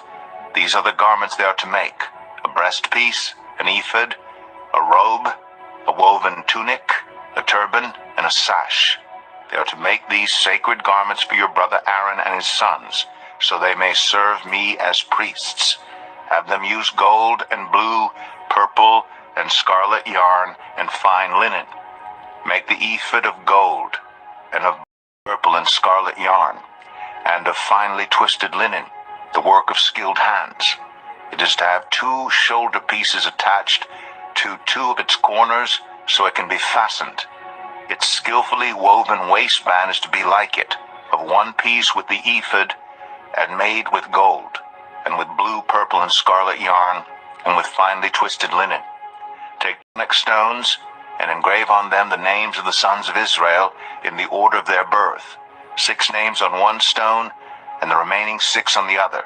Engrave the names of the sons of Israel on the 2 stones, the way a gem cutter engraves a seal. Then mount the stones in gold filigree settings, and fasten them on the shoulder pieces of the ephod as memorial stones for the sons of Israel. Aaron is to bear the names on his shoulders as a memorial before the Lord. Make gold filigree settings and 2 braided chains of pure gold like a rope, and attach the chains to the settings. Fashion a breastpiece for making decisions, the work of skilled hands. Make it like the ephod, of gold, and of blue, purple, and scarlet yarn, and of finely twisted linen. It is to be square, a span long and a span wide, and folded double. Then mount 4 rows of precious stones on it. The first row shall be carnelian, chrysolite, and beryl. The second row shall be turquoise, lapis lazuli, and emerald. The third row shall be jacinth, agate, and amethyst. The fourth row shall be topaz, onyx, and jasper. Mount them in gold filigree settings. There are to be 12 stones, 1 for each of the names of the sons of Israel, each engraved like a seal with the name of one of the 12 tribes. For the breastpiece, make braided chains of pure gold, like a rope. Make 2 gold rings for it, and fasten them to 2 corners of the breastpiece. Fasten the 2 gold chains to the rings at the corners of the breastpiece. and the other ends of the chains to the 2 settings, attaching them to the shoulder pieces of the ephod at the front. Make 2 gold rings and attach them to the other 2 corners of the breastpiece on the inside edge next to the ephod. Make 2 more gold rings and attach them to the bottom of the shoulder pieces on the front of the ephod, close to the seam just above the waistband of the ephod. The rings of the breastpiece are to be tied to the rings of the ephod with blue cord connecting it to the waistband, so that the breastpiece will not swing out from the ephod. Whenever Aaron enters the holy place, he will bear the names of the sons of Israel over his heart on the breastpiece of decision as a continuing memorial before the Lord.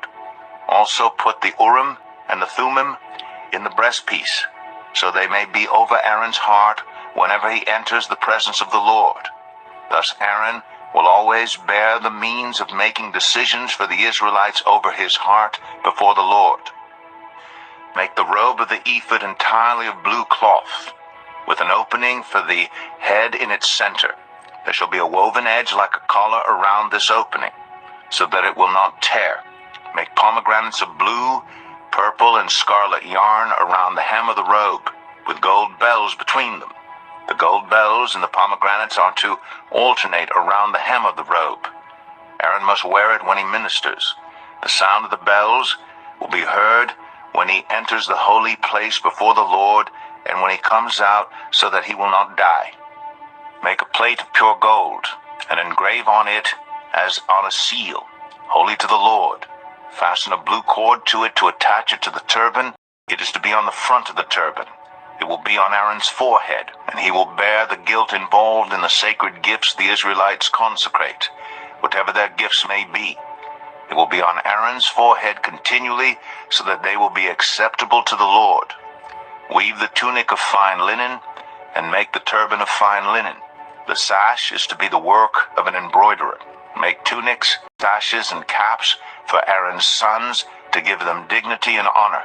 After you put these clothes on your brother Aaron and his sons, anoint and ordain them. Consecrate them so they may serve me as priests. Make linen undergarments as a covering for the body, reaching from the waist to the thigh. Aaron and his sons must wear them whenever they enter the tent of meeting or approach the altar to minister in the holy place, so that they will not incur guilt and die. This is to be a lasting ordinance for Aaron and his descendants. Exodus 29. This is what you are to do to consecrate them, so they may serve me as priests. Take a young bull and 2 rams without defect, and from the finest wheat flour make round loaves without yeast, thick loaves without yeast and with olive oil mixed in, and thin loaves without yeast and brushed with olive oil. Put them in a basket and present them along with the bull and the 2 rams. Then bring Aaron and his sons to the entrance to the tent of meeting, and wash them with water. Take the garments and dress Aaron with the tunic, the robe of the ephod itself, and the breastpiece. Fasten the ephod on him by its skillfully woven waistband. Put the turban on his head, and attach the sacred emblem to the turban. Take the anointing oil and anoint him by pouring it on his head. Bring his sons and dress them in tunics and fasten caps on them. Then tie sashes on Aaron and his sons. The priesthood is theirs by a lasting ordinance. Then you shall ordain Aaron and his sons. Bring the bull to the front of the tent of meeting, and Aaron and his sons shall lay their hands on its head. Slaughter it in the Lord's presence at the entrance to the tent of meeting. Take some of the bull's blood and put it on the horns of the altar with your finger, and pour out the rest of it at the base of the altar. Then take all the fat on the internal organs, the long lobe of the liver, and both kidneys with the fat on them, and burn them on the altar. But burn the bull's flesh and its hide and its intestines outside the camp. It is a sin offering. Take one of the rams, and Aaron and his sons shall lay their hands on its head. Slaughter it, and take the blood and splash it against the sides of the altar. Cut the ram into pieces, and wash the internal organs and the legs, putting them with the head and the other pieces. Then burn the entire ram on the altar. It is a burnt offering to the Lord, a pleasing aroma, a food offering presented to the Lord. Take the other ram, and Aaron and his sons shall lay their hands on its head, slaughter it, take some of its blood, and put it on the lobes of the right ears of Aaron and his sons, on the thumbs of their right hands, and on the big toes of their right feet. Then splash blood against the sides of the altar, and take some blood from the altar and some of the anointing oil, and sprinkle it on Aaron and his garments, and on his sons and their garments. Then he and his sons and their garments will be consecrated.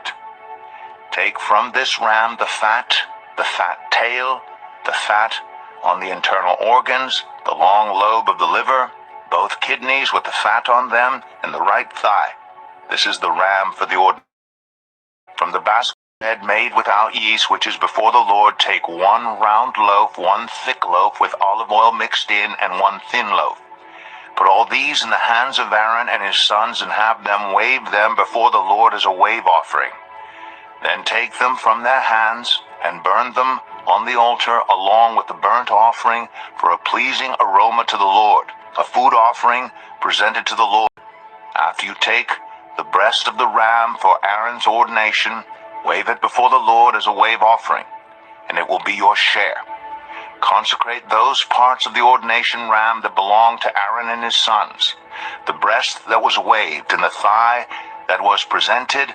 This is always to be the perpetual share from the Israelites for Aaron and his sons. It is the contribution the Israelites are to make to the Lord from their fellowship offerings.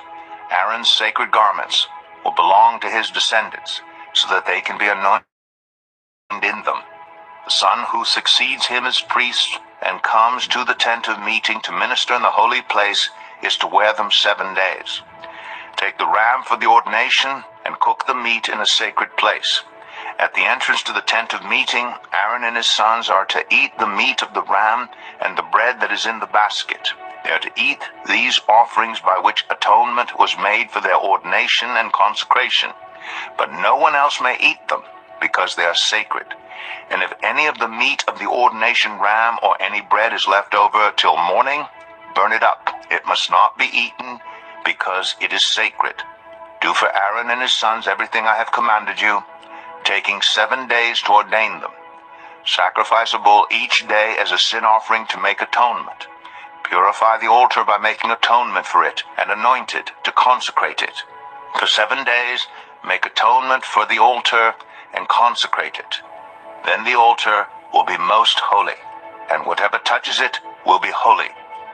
This is what you are to offer on the altar regularly each day: 2 lambs a year old.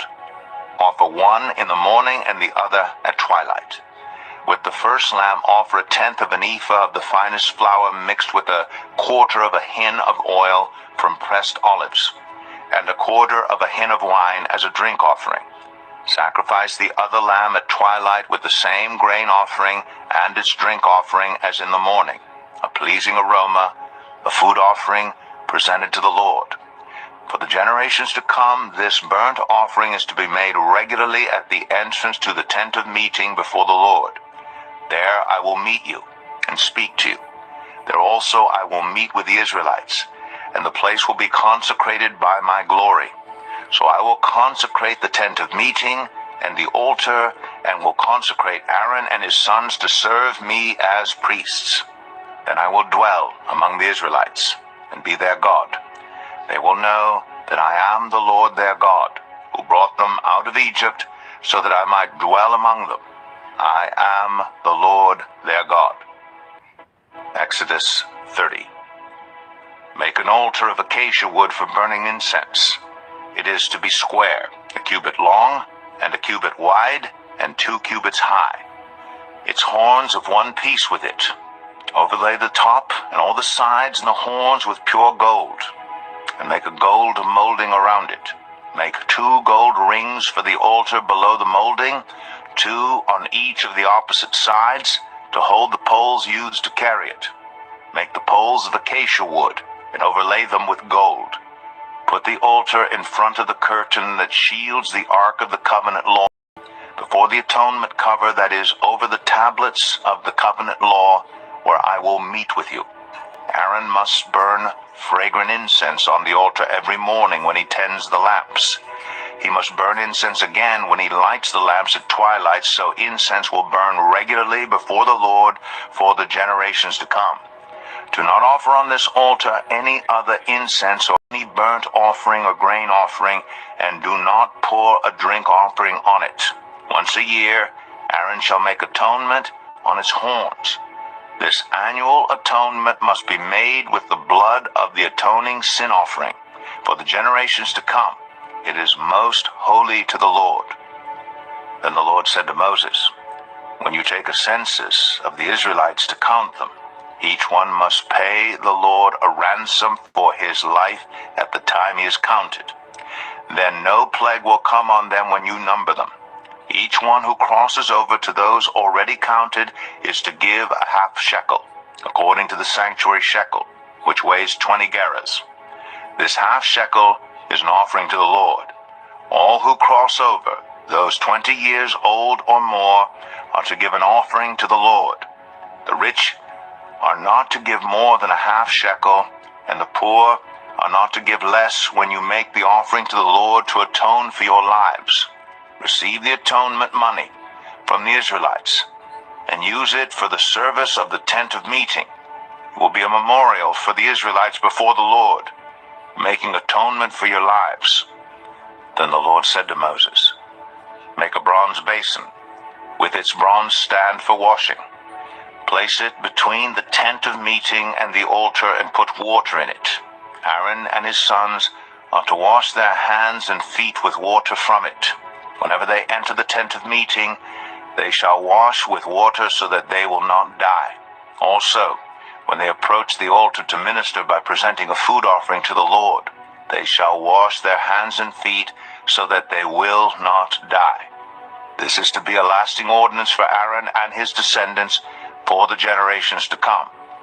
Then the Lord said to Moses, take the following fine spices, 500 shekels of liquid myrrh, half as much, that is 250 shekels of fragrant cinnamon, 250 shekels of fragrant calamus, 500 shekels of cassia, all according to the sanctuary shekel, and a hin of olive oil. Make these into a sacred anointing oil, a fragrant blend, the work of a perfumer. It will be the sacred anointing oil. Then use it to anoint the tent of meeting, the ark of the covenant law, the table, and all its articles, the lampstand and its accessories, the altar of incense, the altar of burnt offering, and all its utensils, and the basin with its stand. You shall consecrate them so they will be most holy, and whatever touches them will be holy. Anoint Aaron and his sons, and consecrate them so they may serve me as priests. Say to the Israelites, this is to be my sacred anointing oil for the generations to come. Do not pour it on anyone else's body, and do not make any other oil using the same formula. It is sacred, and you are to consider it sacred. Whoever makes perfume like it and puts it on anyone other than a priest must be cut off from their people. Then the Lord said to Moses, take fragrant spices, gum resin, onycha, and galbanum, and pure frankincense, all in equal amounts, and make a fragrant blend of incense, the work of a perfumer. It is to be salted and pure and sacred. Grind some of it to powder, and place it in front of the ark of the covenant law in the tent of meeting, where I will meet with you. It shall be most holy to you. Do not make any incense with this formula for yourselves. Consider it holy to the Lord. Whoever makes incense like it to enjoy its fragrance must be cut off from their people. Exodus 31. Then the Lord said to Moses, see, I have chosen Bezalel, son of Uri, son of Hur, of the tribe of Judah, and I have filled him with the Spirit of God, with wisdom, with understanding, with knowledge, and with all kinds of skills, to make artistic designs for work in gold, silver, and bronze, to cut and set stones, to work in wood, and to engage in all kinds of crafts. Moreover, I have appointed Aholiab, son of Ahisamach, of the tribe of Dan, to help him.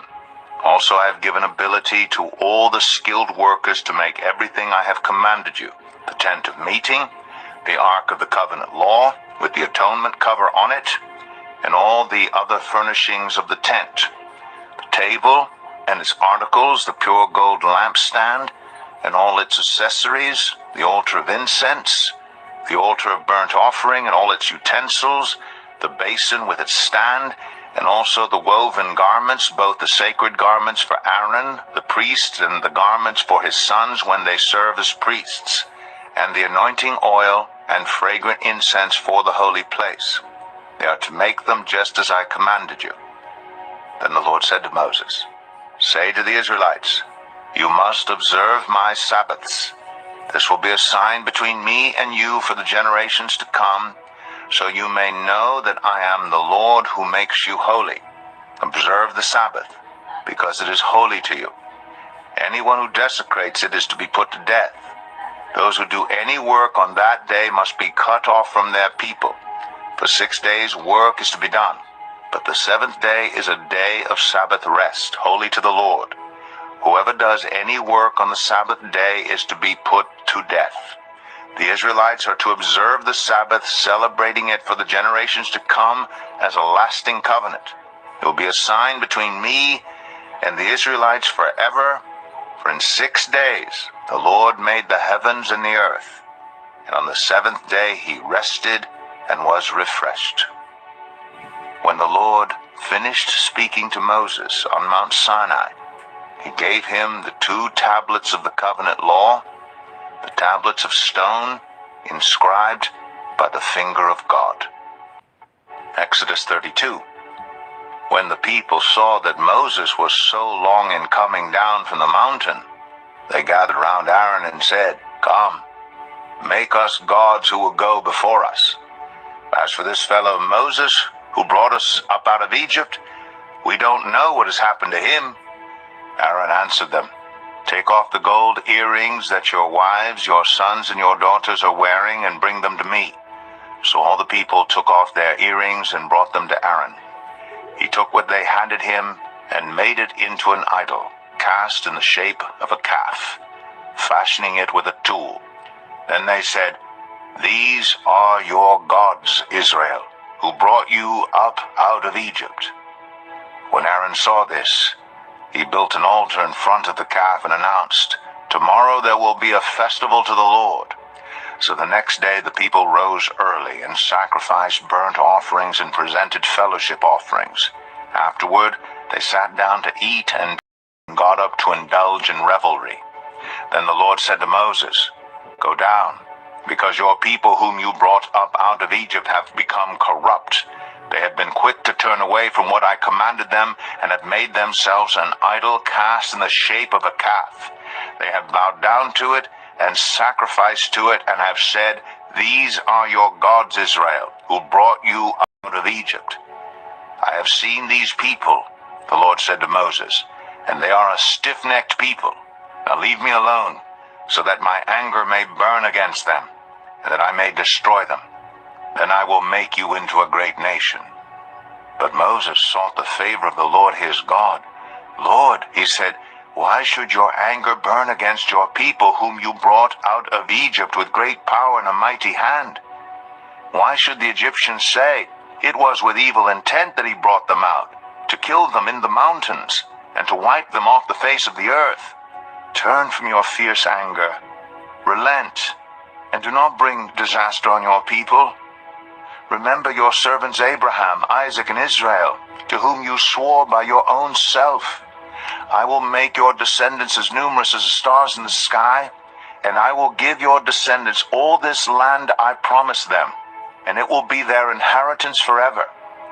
Then the Lord relented, and did not bring on his people the disaster he had threatened. Moses turned and went down the mountain with the 2 tablets of the covenant law in his hands. They were inscribed on both sides, front and back.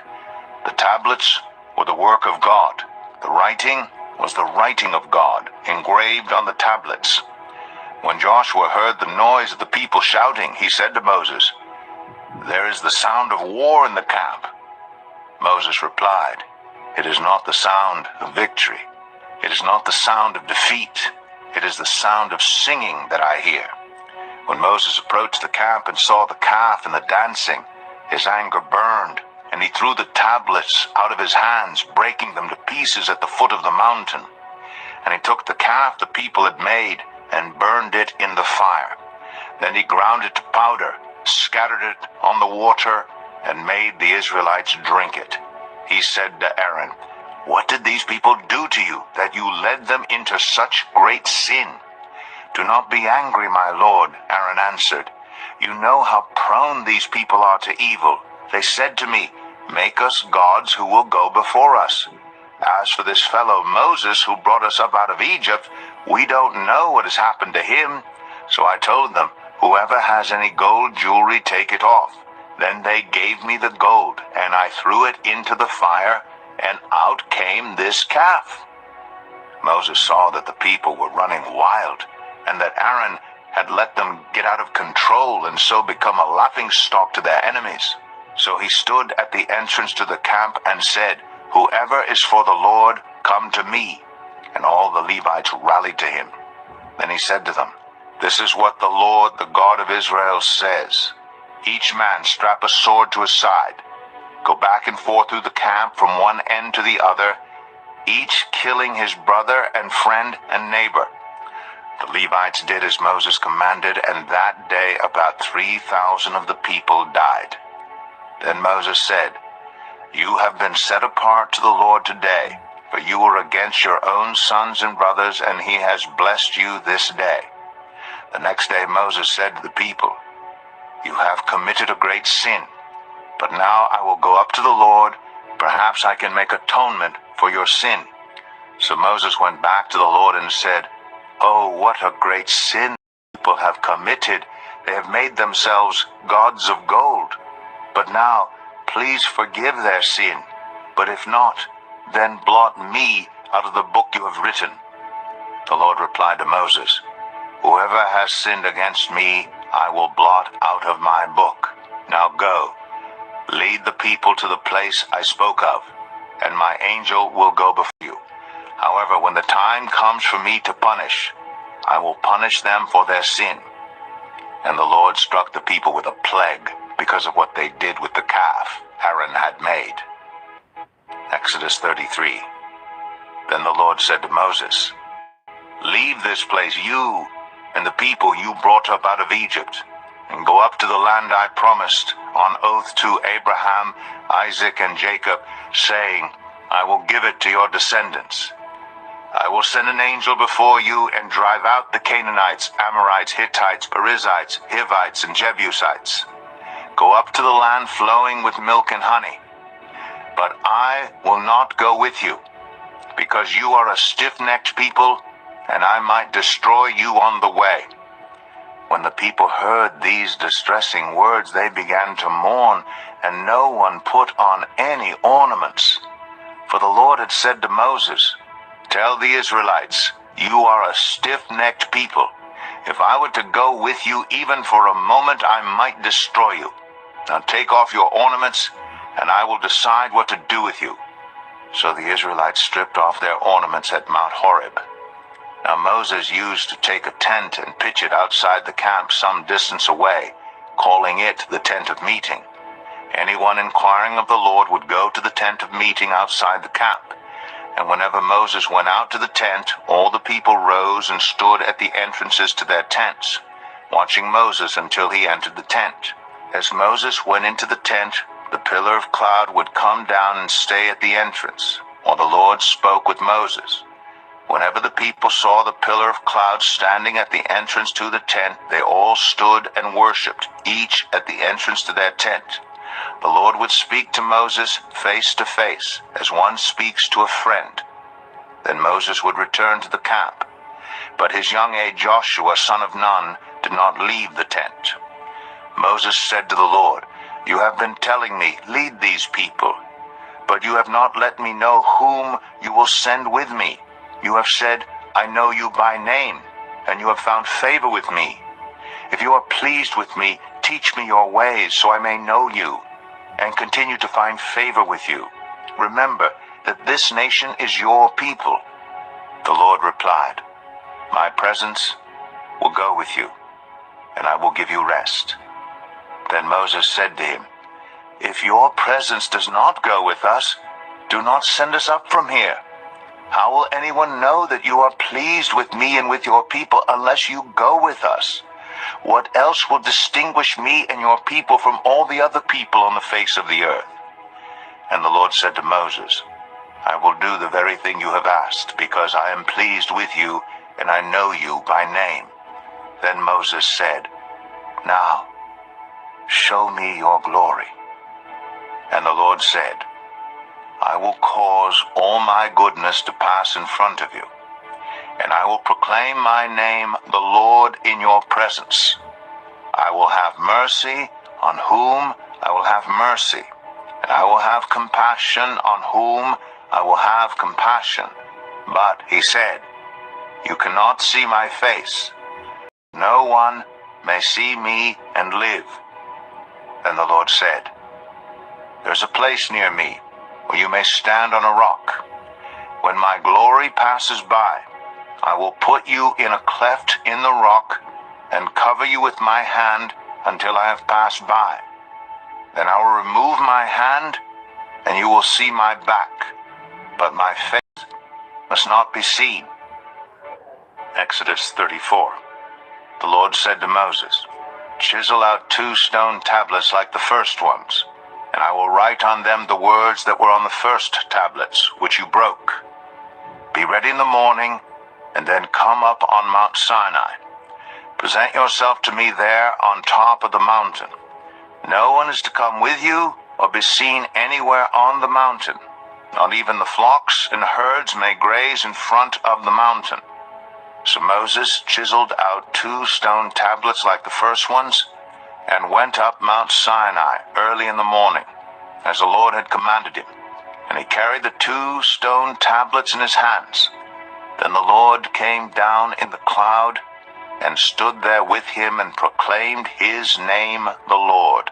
And he passed in front of Moses, proclaiming, "The Lord, the compassionate and gracious God, slow to anger, abounding in love and faithfulness, maintaining love to thousands, and forgiving wickedness, rebellion, and sin.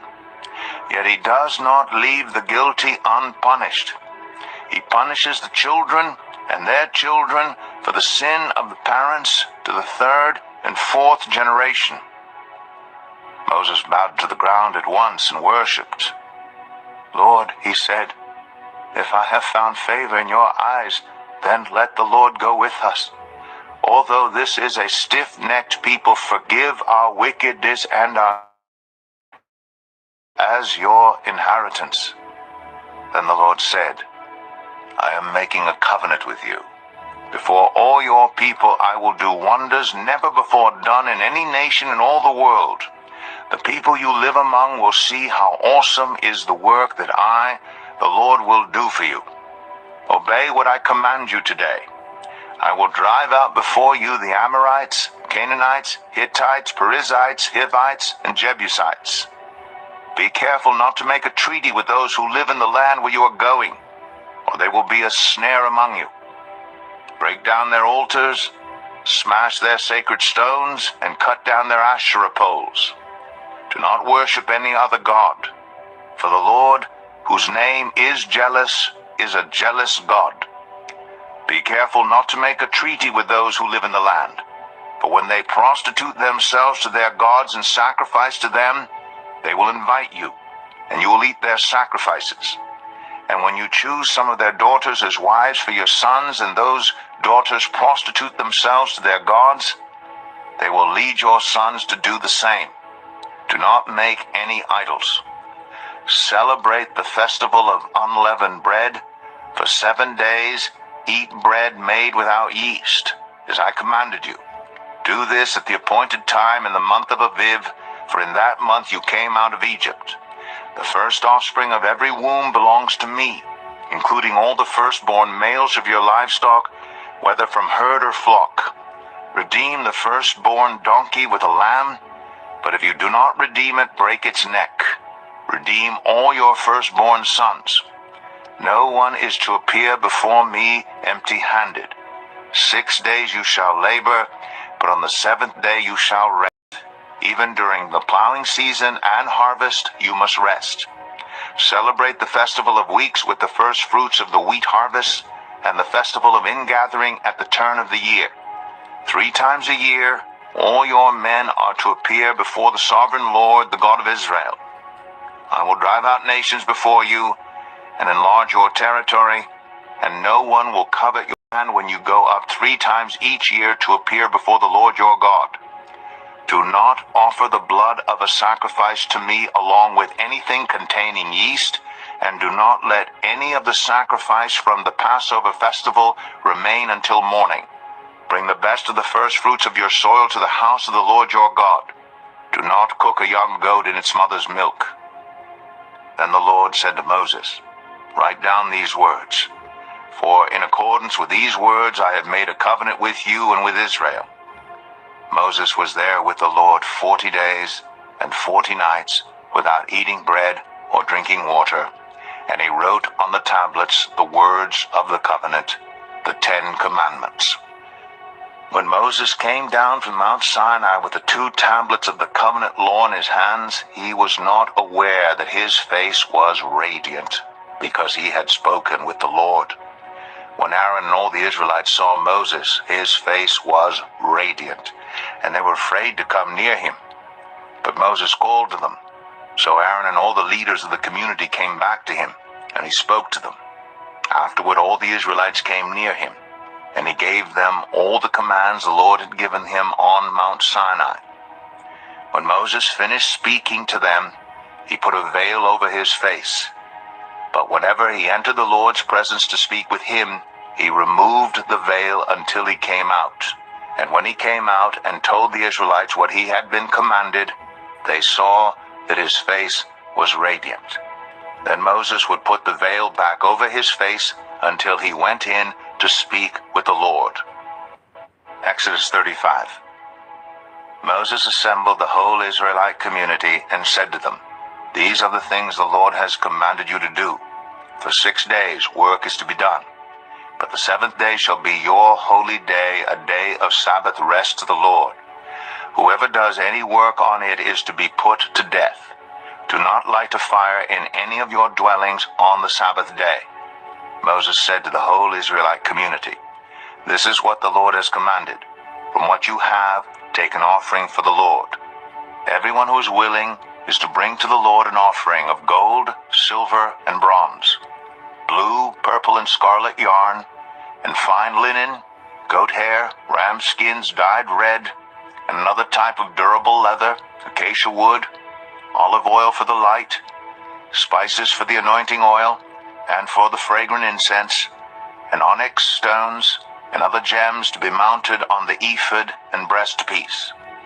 All who are skilled among you are to come and make everything the Lord has commanded, the tabernacle with its tent and its covering, clasps, frames, crossbars, posts, and bases, the ark with its poles and the atonement cover, and the curtain that shields it, the table with its poles and all its articles, and the bread of the presence, the lampstand that is for light with its accessories, lamps, and oil for the light, the altar of incense with its poles, the anointing oil, and the fragrant incense, the curtain for the doorway at the entrance to the tabernacle, the altar of burnt offering with its bronze grating, its poles, and all its utensils, the bronze basin with its stand, the curtains of the courtyard with its posts and bases, and the curtain for the entrance to the courtyard, the tent pegs for the tabernacle and for the courtyard, and their ropes,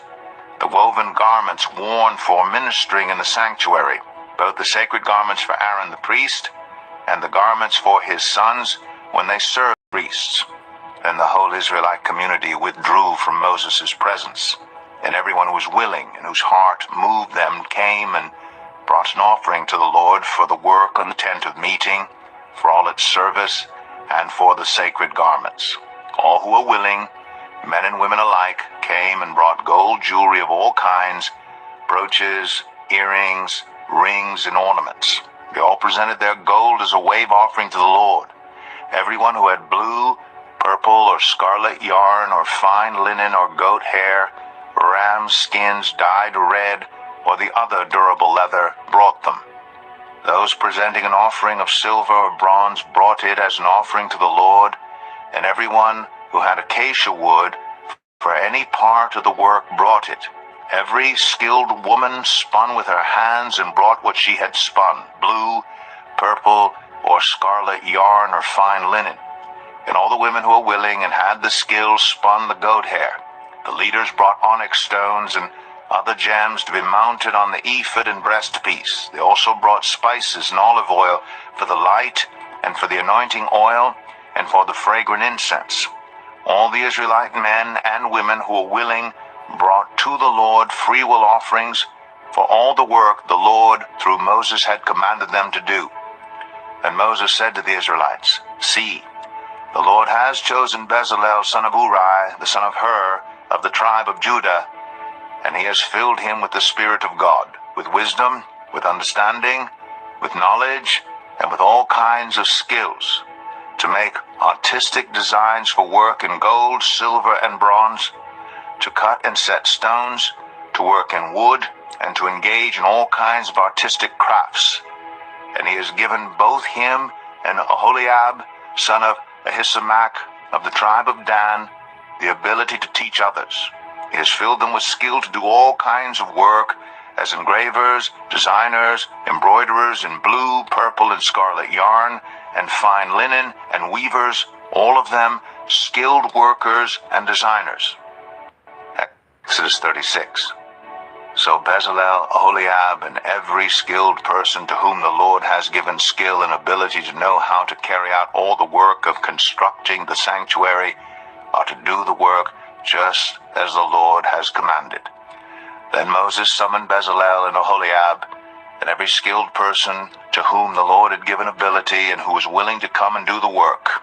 They received from Moses all the offerings the Israelites had brought to carry out the work of constructing the sanctuary. And the people continued to bring free will offerings morning after morning. So all the skilled workers who were doing all the work on the sanctuary left what they were doing and said to Moses, "The people are bringing more than enough for doing the work the Lord commanded to be done." Then Moses gave an order, and they sent this word throughout the camp: "No man or woman is to make anything else as an offering for the sanctuary." And so the people were restrained from bringing more, because what they already had was more than enough to do all the work. All those who were skilled among the workers made the tabernacle with 10 curtains of finely twisted linen and blue, purple, and scarlet yarn, with cherubim woven into them by expert hands. All the curtains were the same size, 28 cubits long and 4 cubits wide. They joined 5 of the curtains together and did the same with the other 5. Then they made loops of blue material along the edge of the end curtain in one set, and the same was done with the end curtain in the other set. They also made 50 loops on one curtain and 50 loops on the end curtain of the other set, with the loops opposite each other. Then they made 50 gold clasps and used them to fasten the 2 sets of curtains together so that the tabernacle was a unit. They made curtains of goat hair for the tent over the tabernacle, 11 altogether. All 11 curtains were the same size, 30 cubits long and 4 cubits wide. They joined 5 of the curtains into one set and the other 6 into another set. Then they made 50 loops along the edge of the end curtain in one set and also along the edge of the end curtain in the other set. They made 50 bronze clasps to fasten the tent together as a unit. Then they made for the tent a covering of ram skins dyed red, and over that a covering of the other durable leather. They made upright frames of acacia wood for the tabernacle. Each frame was 10 cubits long and 1.5 cubits wide, with 2 projections set parallel to each other. They made all the frames of the tabernacle in this way. They made 20 frames for the south side of the tabernacle, and made 40 silver bases to go under them, 2 bases for each frame, 1 under each projection. For the other side, the north side of the tabernacle, they made 20 frames and 40 silver bases, 2 under each frame. They made 6 frames for the far end, that is the west end of the tabernacle, and 2 frames were made for the corners of the tabernacle at the far end. At these 2 corners, the frames were double from the bottom all the way to the top and fitted into a single ring. Both were made alike. So there were 8 frames and 16 silver bases, 2 under each frame. They also made crossbars of acacia wood, 5 for the frames on one side of the tabernacle, 5 for those on the other side, and 5 for the frames on the west, at the far end of the tabernacle. They made the center crossbar so that it extended from end to end at the middle of the frames. They overlaid the frames with gold and made gold rings to hold the crossbars. They also overlaid the crossbars with gold. They made the curtain of blue, purple, and scarlet yarn, and finely twisted linen, with cherubim woven into it by a skilled worker. They made 4 posts of acacia wood for it, and overlaid them with gold. They made gold hooks for them, and cast their 4 silver bases.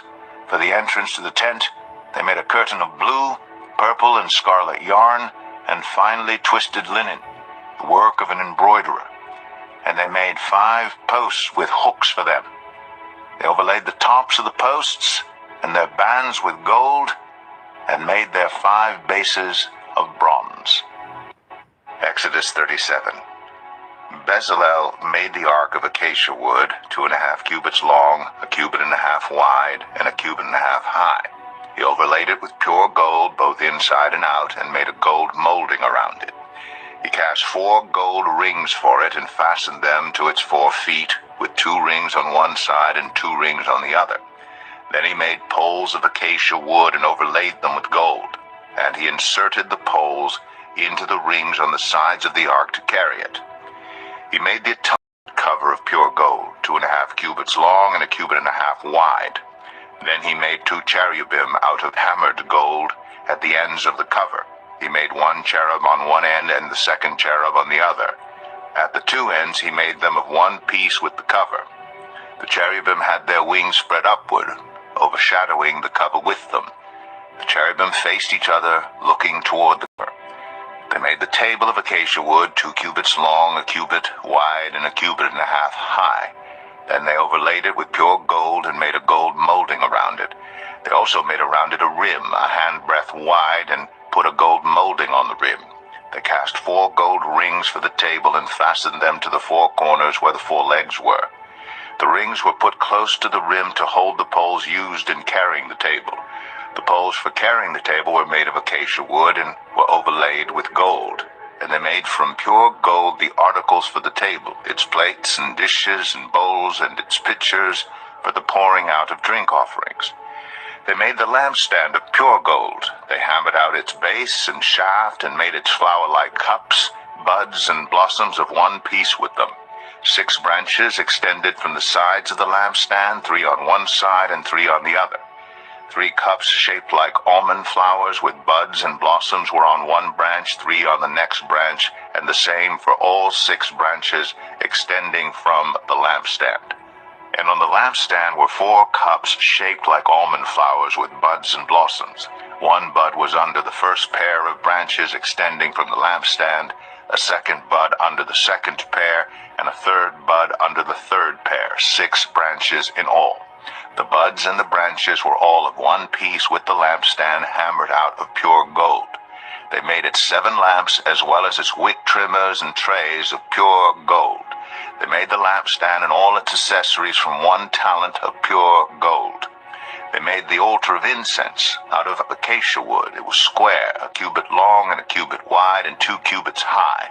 Its horns of one piece with it. They overlaid the top and all the sides and the horns with pure gold and made a gold molding around it. They made 2 gold rings below the molding, 2 on each of the opposite sides to hold the poles used to carry it.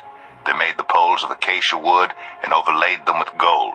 They also made the sacred anointing oil and the pure, fragrant incense, the work of a perfumer. Exodus 38. They built the altar of burnt offering of acacia wood, 3 cubits high. It was square, 5 cubits long and 5 cubits wide. They made a horn at each of the 4 corners so that the horns and the altar were of one piece, and they overlaid the altar with bronze.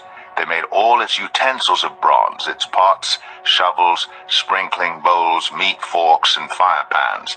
They made a grating for the altar, a bronze network to be under its ledge halfway up the altar. They cast bronze rings to hold the poles for the 4 corners of the bronze grating. They made the poles of acacia wood and overlaid them with bronze. They inserted the poles into the rings so they would be on the sides of the altar for carrying it. They made it hollow out of boards. They made the bronze basin and its bronze stand from the mirrors of the women who served at the entrance to the tent of meeting. Next they made the courtyard. The south side was 100 cubits long and had curtains of finely twisted linen, with 20 posts and 20 bronze bases, and with silver hooks and bands on the post. The north side was also 100 cubits long, and had 20 posts and 20 bronze bases with silver hooks and bands on the post. The west end was 50 cubits wide and had curtains, with 10 posts and 10 bases, silver hooks and bands on the posts. The east end toward the sunrise was also 50 cubits wide. Curtains 15 cubits long were on one side of the entrance with 3 posts and 3 bases, and curtains 15 cubits long were on the other side of the entrance to the courtyard, with 3 posts and 3 bases. All the curtains around the courtyard were of finely twisted linen. The bases of the posts were bronze. The hooks and bands on the posts were silver, and their tops were overlaid with silver. So all the posts of the courtyard had silver bands. The curtain for the entrance to the courtyard was made of blue, purple, and scarlet yarn and finely twisted linen, the work of an embroiderer. It was 20 cubits long, and like the curtains of the courtyard, 5 cubits high, with 4 posts and 4 bronze bases. Their hooks and bands were silver, and their tops were overlaid with silver. All the tent pegs of the tabernacle and of the surrounding courtyard were bronze. These are the amounts of the material used for the tabernacle. The tabernacle of the covenant law, which were recorded at Moses' command by the Levites under the direction of Ithamar, son of Aaron, the priest. Bezalel, son of Uri, the son of Hur, of the tribe of Judah, made everything the Lord commanded Moses. With him was Oholiab, son of Ahisamach, of the tribe of Dan, an engraver and designer, and an embroiderer in blue, purple, and scarlet yarn and fine linen. The total amount of the gold from the wave offering used for all the work on the sanctuary was 29 talents and 730 shekels, according to the sanctuary shekel. Silver obtained from those of the community who were counted in the census was 100 talents and 1,775 shekels, according to the sanctuary shekel. 1 bekah per person, that is half a shekel, according to the sanctuary shekel, from everyone who had crossed over to those counted, 20 years old or more, a total of 603,500. The 100 talents of silver were used to cast the bases for the sanctuary and for the curtain. 100 bases from the 100 talents, 1 talent for each base. They used the 1,775 shekels to make the hooks for the posts, to overlay the tops of the posts, and to make their bands.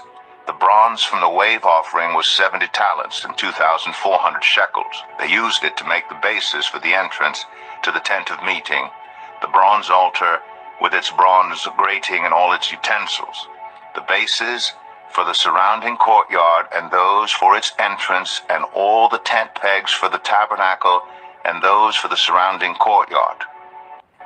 Exodus 39.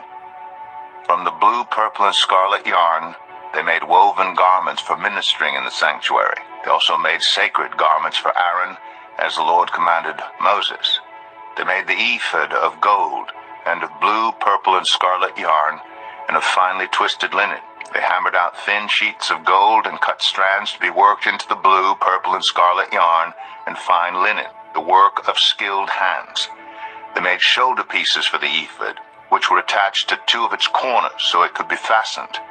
Its skillfully woven waistband was like it, of one piece, with the ephod, and made with gold and with blue, purple, and scarlet yarn, and with finely twisted linen, as the Lord commanded Moses. They mounted the onyx stones in gold filigree settings, and engraved them like a seal with the names of the sons of Israel. Then they fastened them on the shoulder pieces of the ephod as memorial stones for the sons of Israel, as the Lord commanded Moses. They fastened the breastpiece, the work of a skilled craftsman. They made it like the ephod, of gold and of blue, purple, and scarlet yarn, and of finely twisted linen. It was square, a span long and a span wide, and folded double. Then they mounted 4 rows of precious stones on it. The first row was carnelian, chrysolite, and beryl. The second row was turquoise, lapis lazuli, and emerald. The third row was jacinth, agate, and amethyst. The fourth row was topaz, onyx, and jasper. They were mounted in gold filigree settings. There were 12 stones, one for each of the names of the sons of Israel, each engraved like a seal with the name of one of the 12 tribes. For the breastpiece they made braided chains of pure gold like a rope. They made 2 gold filigree settings and 2 gold rings, and fastened the rings to 2 of the corners of the breastpiece. They fastened the 2 gold chains to the rings at the corners of the breastpiece, and the other ends of the chains to the 2 settings, attaching them to the shoulder pieces of the ephod at the front. They made 2 gold rings, and attached them to the other 2 corners of the breastpiece on the inside edge next to the ephod. Then they made 2 more gold rings, and attached them to the bottom of the shoulder pieces on the front of the ephod, close to the seam, just above the waistband of the ephod. They tied the rings of the breastpiece to the rings of the ephod with blue cord, connecting it to the waistband so that the breastpiece would not swing out from the ephod, as the Lord commanded Moses. They made the robe of the ephod entirely of blue cloth, the work of a weaver, with an opening in the center of the robe like the opening of a collar, and a band around this opening so that it would not tear. They made pomegranates of blue, purple, and scarlet yarn, and finely twisted linen around the hem of the robe. And they made bells of pure gold, and attached them around the hem between the pomegranates. The bells and pomegranates alternated around the hem of the robe to be worn for ministering, as the Lord commanded Moses. For Aaron and his sons they made tunics of fine linen, the work of a weaver, and the turban of fine linen, the linen caps, and the undergarments of finely twisted linen. The sash was made of finely twisted linen and blue, purple, and scarlet yarn, the work of an embroiderer, as the Lord commanded Moses. They made the plate, the sacred emblem, out of pure gold, and engraved on it, like an inscription on a seal, "Holy to the Lord." Then they fastened a blue cord to it to attach it to the turban, as the Lord commanded Moses. So all the work on the tabernacle, the tent of meeting, was completed. The Israelites did everything just as the Lord commanded Moses. Then they brought the tabernacle to Moses, the tent and all its furnishings, its clasps, frames, crossbars, posts, and bases, the covering of ram skins dyed red, and the covering of another durable leather, and the shielding curtain, the ark of the covenant law with its poles, and the atonement cover, the table with all its articles, and the bread of the presence, the pure gold lampstand with its row of lamps and all its accessories, and the olive oil for the light, the gold altar, the anointing oil, the fragrant incense, and the curtain for the entrance to the tent, the bronze altar with its bronze grating, its poles and all its utensils, the basin with its stand, the curtains of the courtyard with its posts and bases, and the curtain for the entrance to the courtyard, the ropes and tent pegs for the courtyard, all the furnishings for the tabernacle, the tent of meeting, and the woven garments worn for ministering in the sanctuary, both the sacred garments for Aaron the priest and the garments for his sons when serving as priests. The Israelites had done all the work just as the Lord had commanded Moses. Moses inspected the work and saw that they had done it just as the Lord had commanded. So Moses blessed them. Exodus 40. Then the Lord said to Moses, Set up the tabernacle, the tent of meeting, on the first day of the first month. Place the ark of the covenant law in it, and shield the ark with the curtain. Bring in the table, and set out what belongs on it. Then bring in the lampstand and set up its lamps. Place the gold altar of incense in front of the ark of the covenant law, and put the curtain at the entrance to the tabernacle. Place the altar of burnt offering in front of the entrance to the tabernacle, the tent of meeting. Place the basin between the tent of meeting and the altar, and put water in it. Set up the courtyard around it, and put the curtain at the entrance to the courtyard. Take the anointing oil, and anoint the tabernacle and everything in it. Consecrate it and all its furnishings, and it will be holy. Then anoint the altar of burnt offering and all its utensils. Consecrate the altar, and it will be most holy. Anoint the basin and its stand, and consecrate them. Bring Aaron and his sons to the entrance to the tent of meeting, and wash them with water. Then dress Aaron in the sacred garments. Anoint him, and consecrate him, so he may serve me as priest. Bring his sons, and dress them in tunics. Anoint them just as you anointed their father, so they may serve me as priests. Their anointing will be to a priesthood that will continue throughout their generations. Moses did everything just as the Lord commanded him. So the tabernacle was set up on the first day of the first month in the second year. When Moses set up the tabernacle, he put the bases in place, erected the frames, inserted the crossbars, and set up the posts.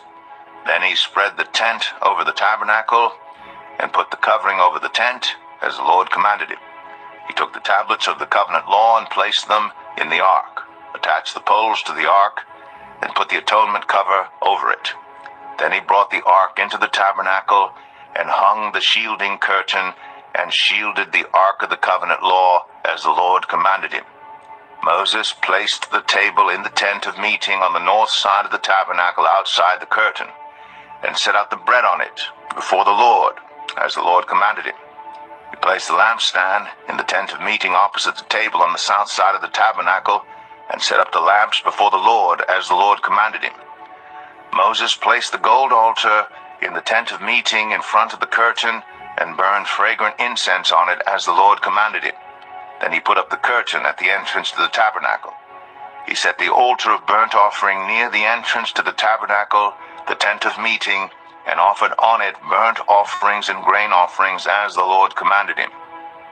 He placed the basin between the tent of meeting and the altar, and put water in it for washing. And Moses and Aaron and his sons used it to wash their hands and feet. They washed whenever they entered the tent of meeting or approached the altar, as the Lord commanded Moses. Then Moses set up the courtyard around the tabernacle and altar, and put up the curtain at the entrance to the courtyard, and so Moses finished the work. Then the cloud covered the tent of meeting, and the glory of the Lord filled the tabernacle. Moses could not enter the tent of meeting because the cloud had settled on it, and the glory of the Lord filled the tabernacle. In all the travels of the Israelites, whenever the cloud lifted from above the tabernacle, they would set out. But if the cloud did not lift, they did not set out until the day it lifted. So the cloud of the Lord was over the tabernacle by day, and fire was in the cloud by night, in the sight of all the Israelites during all their travels.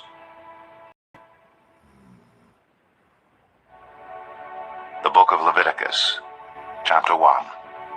The Lord called to Moses and spoke to him from the tent of meeting. He said, "Speak to the Israelites and say to them, when anyone among you brings an offering to the Lord, bring as your offering an animal from either the herd or the flock. If the offering is a burnt offering from the herd, you are to offer a male without defect. You must present it at the entrance to the tent of meeting, so that it will be acceptable to the Lord. You are to lay your hand on the head of the burnt offering, and it will be accepted on your behalf to make atonement for you. You are to slaughter the young bull before the Lord, and then Aaron's sons, the priest, shall bring the blood and splash it against the sides of the altar at the entrance to the tent of meeting. You are to skin the burnt offering and cut it into pieces. The sons of Aaron, the priests, are to put fire on the altar and arrange wood on the fire. Then Aaron's sons, the priests, shall arrange the pieces, including the head and the fat, on the wood that is burning on the altar. You are to wash the internal organs and the legs with water, and the priest is to burn all of it on the altar. It is a burnt offering, a food offering, an aroma pleasing to the Lord. If the offering is a burnt offering from the flock, from either the sheep or the goats, you are to offer a male without defect. You are to slaughter it on the north side of the altar before the Lord, and Aaron's sons, the priests, shall splash its blood against the sides of the altar. You are to cut it into pieces, and the priest shall arrange them, including the head and the fat, on the wood that is burning on the altar. You are to wash the internal organs and the legs with water, and the priest is to bring all of them and burn them on the altar. It is a burnt offering, a food offering, an aroma pleasing to the Lord. If the offering to the Lord is a burnt offering of birds, you are to offer a dove or a young pigeon. The priest shall bring it to the altar, wring off the head, and burn it on the altar. Its blood shall be drained out on the side of the altar. He is to remove the crop and the feathers, and throw them down east of the altar where the ashes are. He shall tear it open by the wings, not dividing it completely, and then the priest shall burn it on the wood that is burning on the altar. It is a burnt offering, a food offering, an aroma pleasing to the Lord. Leviticus 2. When anyone brings a grain offering to the Lord, their offering is to be of the finest flour. They are to pour olive oil on it, put incense on it, and take it to Aaron's sons, the priests. The priest shall take a handful of the flour and oil, together with all the incense, and burn this as a memorial portion on the altar, a food offering, an aroma pleasing to the Lord. The rest of the grain offering belongs to Aaron and his sons. It is a most holy part of the food offerings presented to the Lord. If you bring a grain offering baked in an oven, it is to consist of the finest flour, either thick loaves made without yeast and with olive oil mixed in, or thin loaves made without yeast and brushed with olive oil. If your grain offering is prepared on a griddle, it is to be made of the finest flour mixed with oil and without yeast. Crumble it and pour oil on it. It is a grain offering. If your grain offering is cooked in a pan, it is to be made of the finest flour and some olive oil. Bring the grain offering made of these things to the Lord, present it to the priest, who shall take it to the altar. He shall take out the memorial portion from the grain offering and burn it on the altar as a food offering, an aroma pleasing to the Lord. The rest of the grain offering belongs to Aaron and his sons. It is a most holy part of the food offerings presented to the Lord. Every grain offering you bring to the Lord must be made without yeast, for you are not to burn any yeast or honey in a food offering presented to the Lord. You may bring them to the Lord as an offering of the first fruits, but they are not to be offered on the altar as a pleasing aroma. Season all your grain offerings with salt. Do not leave the salt of the covenant of your God out of your grain offerings. Add salt to all your offerings. If you bring a grain offering of first fruits to the Lord, offer crushed heads of new grain roasted in the fire. Put oil and incense on it. It is a grain offering. The priest shall burn the memorial portion of the crushed grain and the oil together with all the incense as a food offering presented to the Lord. Leviticus 3. If your offering is a fellowship offering, and you offer an animal from the herd, whether male or female, you are to present before the Lord an animal without defect. You are to lay your hand on the head of your offering and slaughter it at the entrance to the tent of meeting.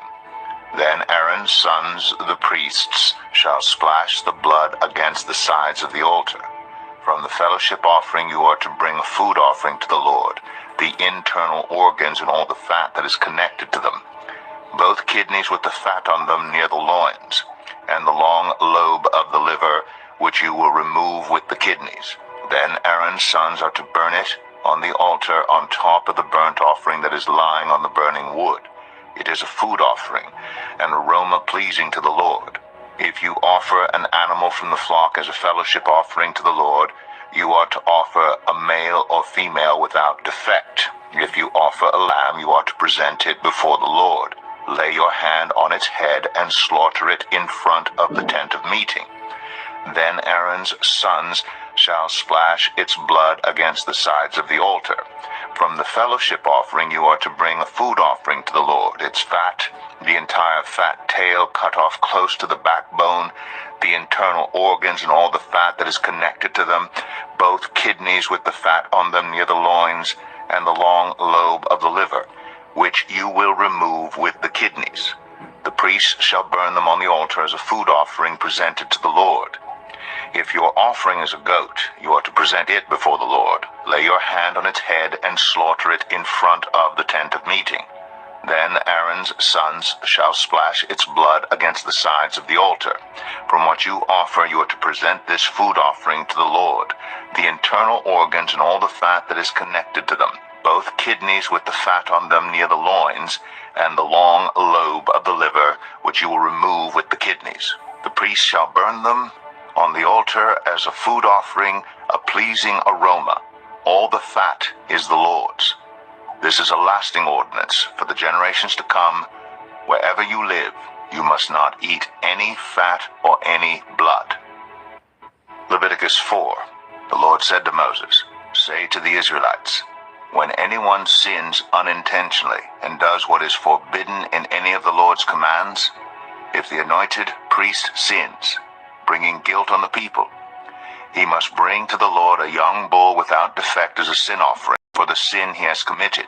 He is to present the bull at the entrance to the tent of meeting before the Lord. He is to lay his hand on its head and slaughter it there before the Lord. Then the anointed priest shall take some of the bull's blood and carry it into the tent of meeting. He is to dip his finger into the blood and sprinkle some of it 7 times before the Lord in front of the curtain of the sanctuary. The priest shall then put some of the blood on the horns of the altar of fragrant incense that is before the Lord in the tent of meeting. The rest of the bull's blood he shall pour out at the base of the altar of burnt offering at the entrance to the tent of meeting. He shall remove all the fat from the bull of the sin offering, all the fat that is connected to the internal organs, both kidneys with the fat on them near the loins, and the long lobe of the liver, which he will remove with the kidneys, just as the fat is removed from the ox sacrificed as a fellowship offering. Then the priest shall burn them on the altar of burnt offering. But the hide of the bull and all its flesh, as well as the head and legs, the internal organs, and the intestines, that is, all the rest of the bull, he must take outside the camp to a place ceremonially clean, where the ashes are thrown, and burn it there in a wood fire on the ash heap. If the whole Israelite community sins unintentionally and does what is forbidden in any of the Lord's commands, even though the community is unaware of the matter, when they realize their guilt and the sin they committed becomes known, the assembly must bring a young bull as a sin offering and present it before the tent of meeting. The elders of the community are to lay their hands on the bull's head before the Lord, and the bull shall be slaughtered before the Lord. Then the anointed priest is to take some of the bull's blood into the tent of meeting. He shall dip his finger into the blood and sprinkle it before the Lord 7 times in front of the curtain. He is to put some of the blood on the horns of the altar that is before the Lord in the tent of meeting. The rest of the blood he shall pour out at the base of the altar of burnt offering at the entrance to the tent of meeting. He shall remove all the fat from it and burn it on the altar, and do with this bull just as he did with the bull for the sin offering. In this way, the priest will make atonement for the community, and they will be forgiven. Then he shall take the bull outside the camp and burn it as he burned the first bull. This is the sin offering for the community. When a leader sins unintentionally and does what is forbidden in any of the commands of the Lord his God, when he realizes his guilt and the sin he has committed becomes known, he must bring as his offering a male goat without defect. He is to lay his hand on the goat's head and slaughter it at the place where the burnt offering is slaughtered before the Lord. It is a sin offering. Then the priest shall take some of the blood of the sin offering with his finger, and put it on the horns of the altar of burnt offering, and pour out the rest of the blood at the base of the altar. He shall burn all the fat on the altar as he burned the fat of the fellowship offering. In this way the priest will make atonement for the leader's sin, and he will be forgiven. If any member of the community sins unintentionally and does what is forbidden in any of the Lord's commands, when they realize their guilt and the sin they have committed becomes known, they must bring as their offering for the sin they committed a female goat without defect. They are to lay their hand on the head of the sin offering and slaughter it at the place of the burnt offering. Then the priest is to take some of the blood with his finger and put it on the horns of the altar of burnt offering, and pour out the rest of the blood. They shall remove all the fat, just as the fat is removed from the fellowship offering, and the priest shall burn it on the altar as an aroma pleasing to the Lord. In this way the priest will make atonement for them, and they will be forgiven. If someone brings a lamb as their sin offering, they are to bring a female without defect. They are to lay their hand on its head and slaughter for a sin offering at the place where the burnt offering is slaughtered. Then the priest shall take some of the blood of the sin offering with his finger, and put it on the horns of the altar of burnt offering, and pour out the rest of the blood at the base of the altar. They shall remove all the fat, just as the fat is removed from the lamb of the fellowship offering, and the priest shall burn it on the altar on top of the food offerings presented to the Lord.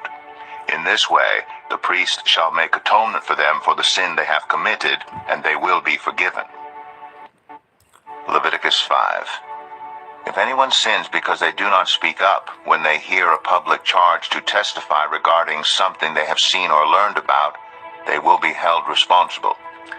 If anyone becomes aware that they are guilty, if they unwittingly touch anything ceremonially unclean, whether the carcass of an unclean animal, wild or domestic, or of any unclean creature that moves along the ground, and they are unaware that they have become unclean, but then they come to realize their guilt, or if they touch human uncleanness, anything that would make them unclean, even though they are unaware of it, but then they learn of it and realize their guilt, or if anyone thoughtlessly takes an oath to do anything, whether good or evil, in any matter one might carelessly swear about, even though they are unaware of it, but then they learn of it and realize their guilt. When anyone becomes aware that they are guilty in any of these matters, they must confess in what way they have sinned. As a penalty for the sin they have committed, they must bring to the Lord a female lamb or goat from the flock as a sin offering, and the priest shall make atonement for them for their sin. Anyone who cannot afford a lamb is to bring 2 doves or 2 young pigeons to the Lord as a penalty for their sin, one for a sin offering and the other for a burnt offering. They are to bring them to the priest, who shall first offer the one for the sin offering. He is to wring its head from its neck, not dividing it completely, and is to splash some of the blood of the sin offering against the side of the altar. The rest of the blood must be drained out at the base of the altar. It is a sin offering. The priest shall then offer the other as a burnt offering in the prescribed way, and make atonement for them for the sin they have committed, and they will be forgiven. If, however, they cannot afford 2 doves or 2 young pigeons, they are to bring as an offering for their sin 1/10 of an ephah of the finest flour for a sin offering. They must not put olive oil or incense on it, because it is a sin offering. They are to bring it to the priest, who shall take a handful of it as a memorial portion and burn it on the altar on top of the food offerings presented to the Lord. It is a sin offering. In this way the priest will make atonement for them for any of these sins they have committed, and they will be forgiven. The rest of the offering will belong to the priest, as in the case of the grain offering. The Lord said to Moses, "When anyone is unfaithful to the Lord by sinning unintentionally in regard to any of the Lord's holy things, they are to bring to the Lord as a penalty a ram from the flock, one without defect, and of the proper value in silver, according to the sanctuary shekel. It is a guilt offering. They must make restitution for what they have failed to do in regard to the holy things, pay an additional penalty of 1/5 of its value, and give it all to the priest. The priest will make atonement for them with the ram as a guilt offering, and they will be forgiven. sins and does what is forbidden in any of the Lord's commands, even though they do not know it, they are guilty and will be held responsible. They are to bring to the priest as a guilt offering a ram from the flock, one without defect and of the proper value. In this way the priest will make atonement for them for the wrong they have committed unintentionally, and they will be forgiven. It is a guilt offering. They have been guilty of wrongdoing against the Lord. Leviticus 6.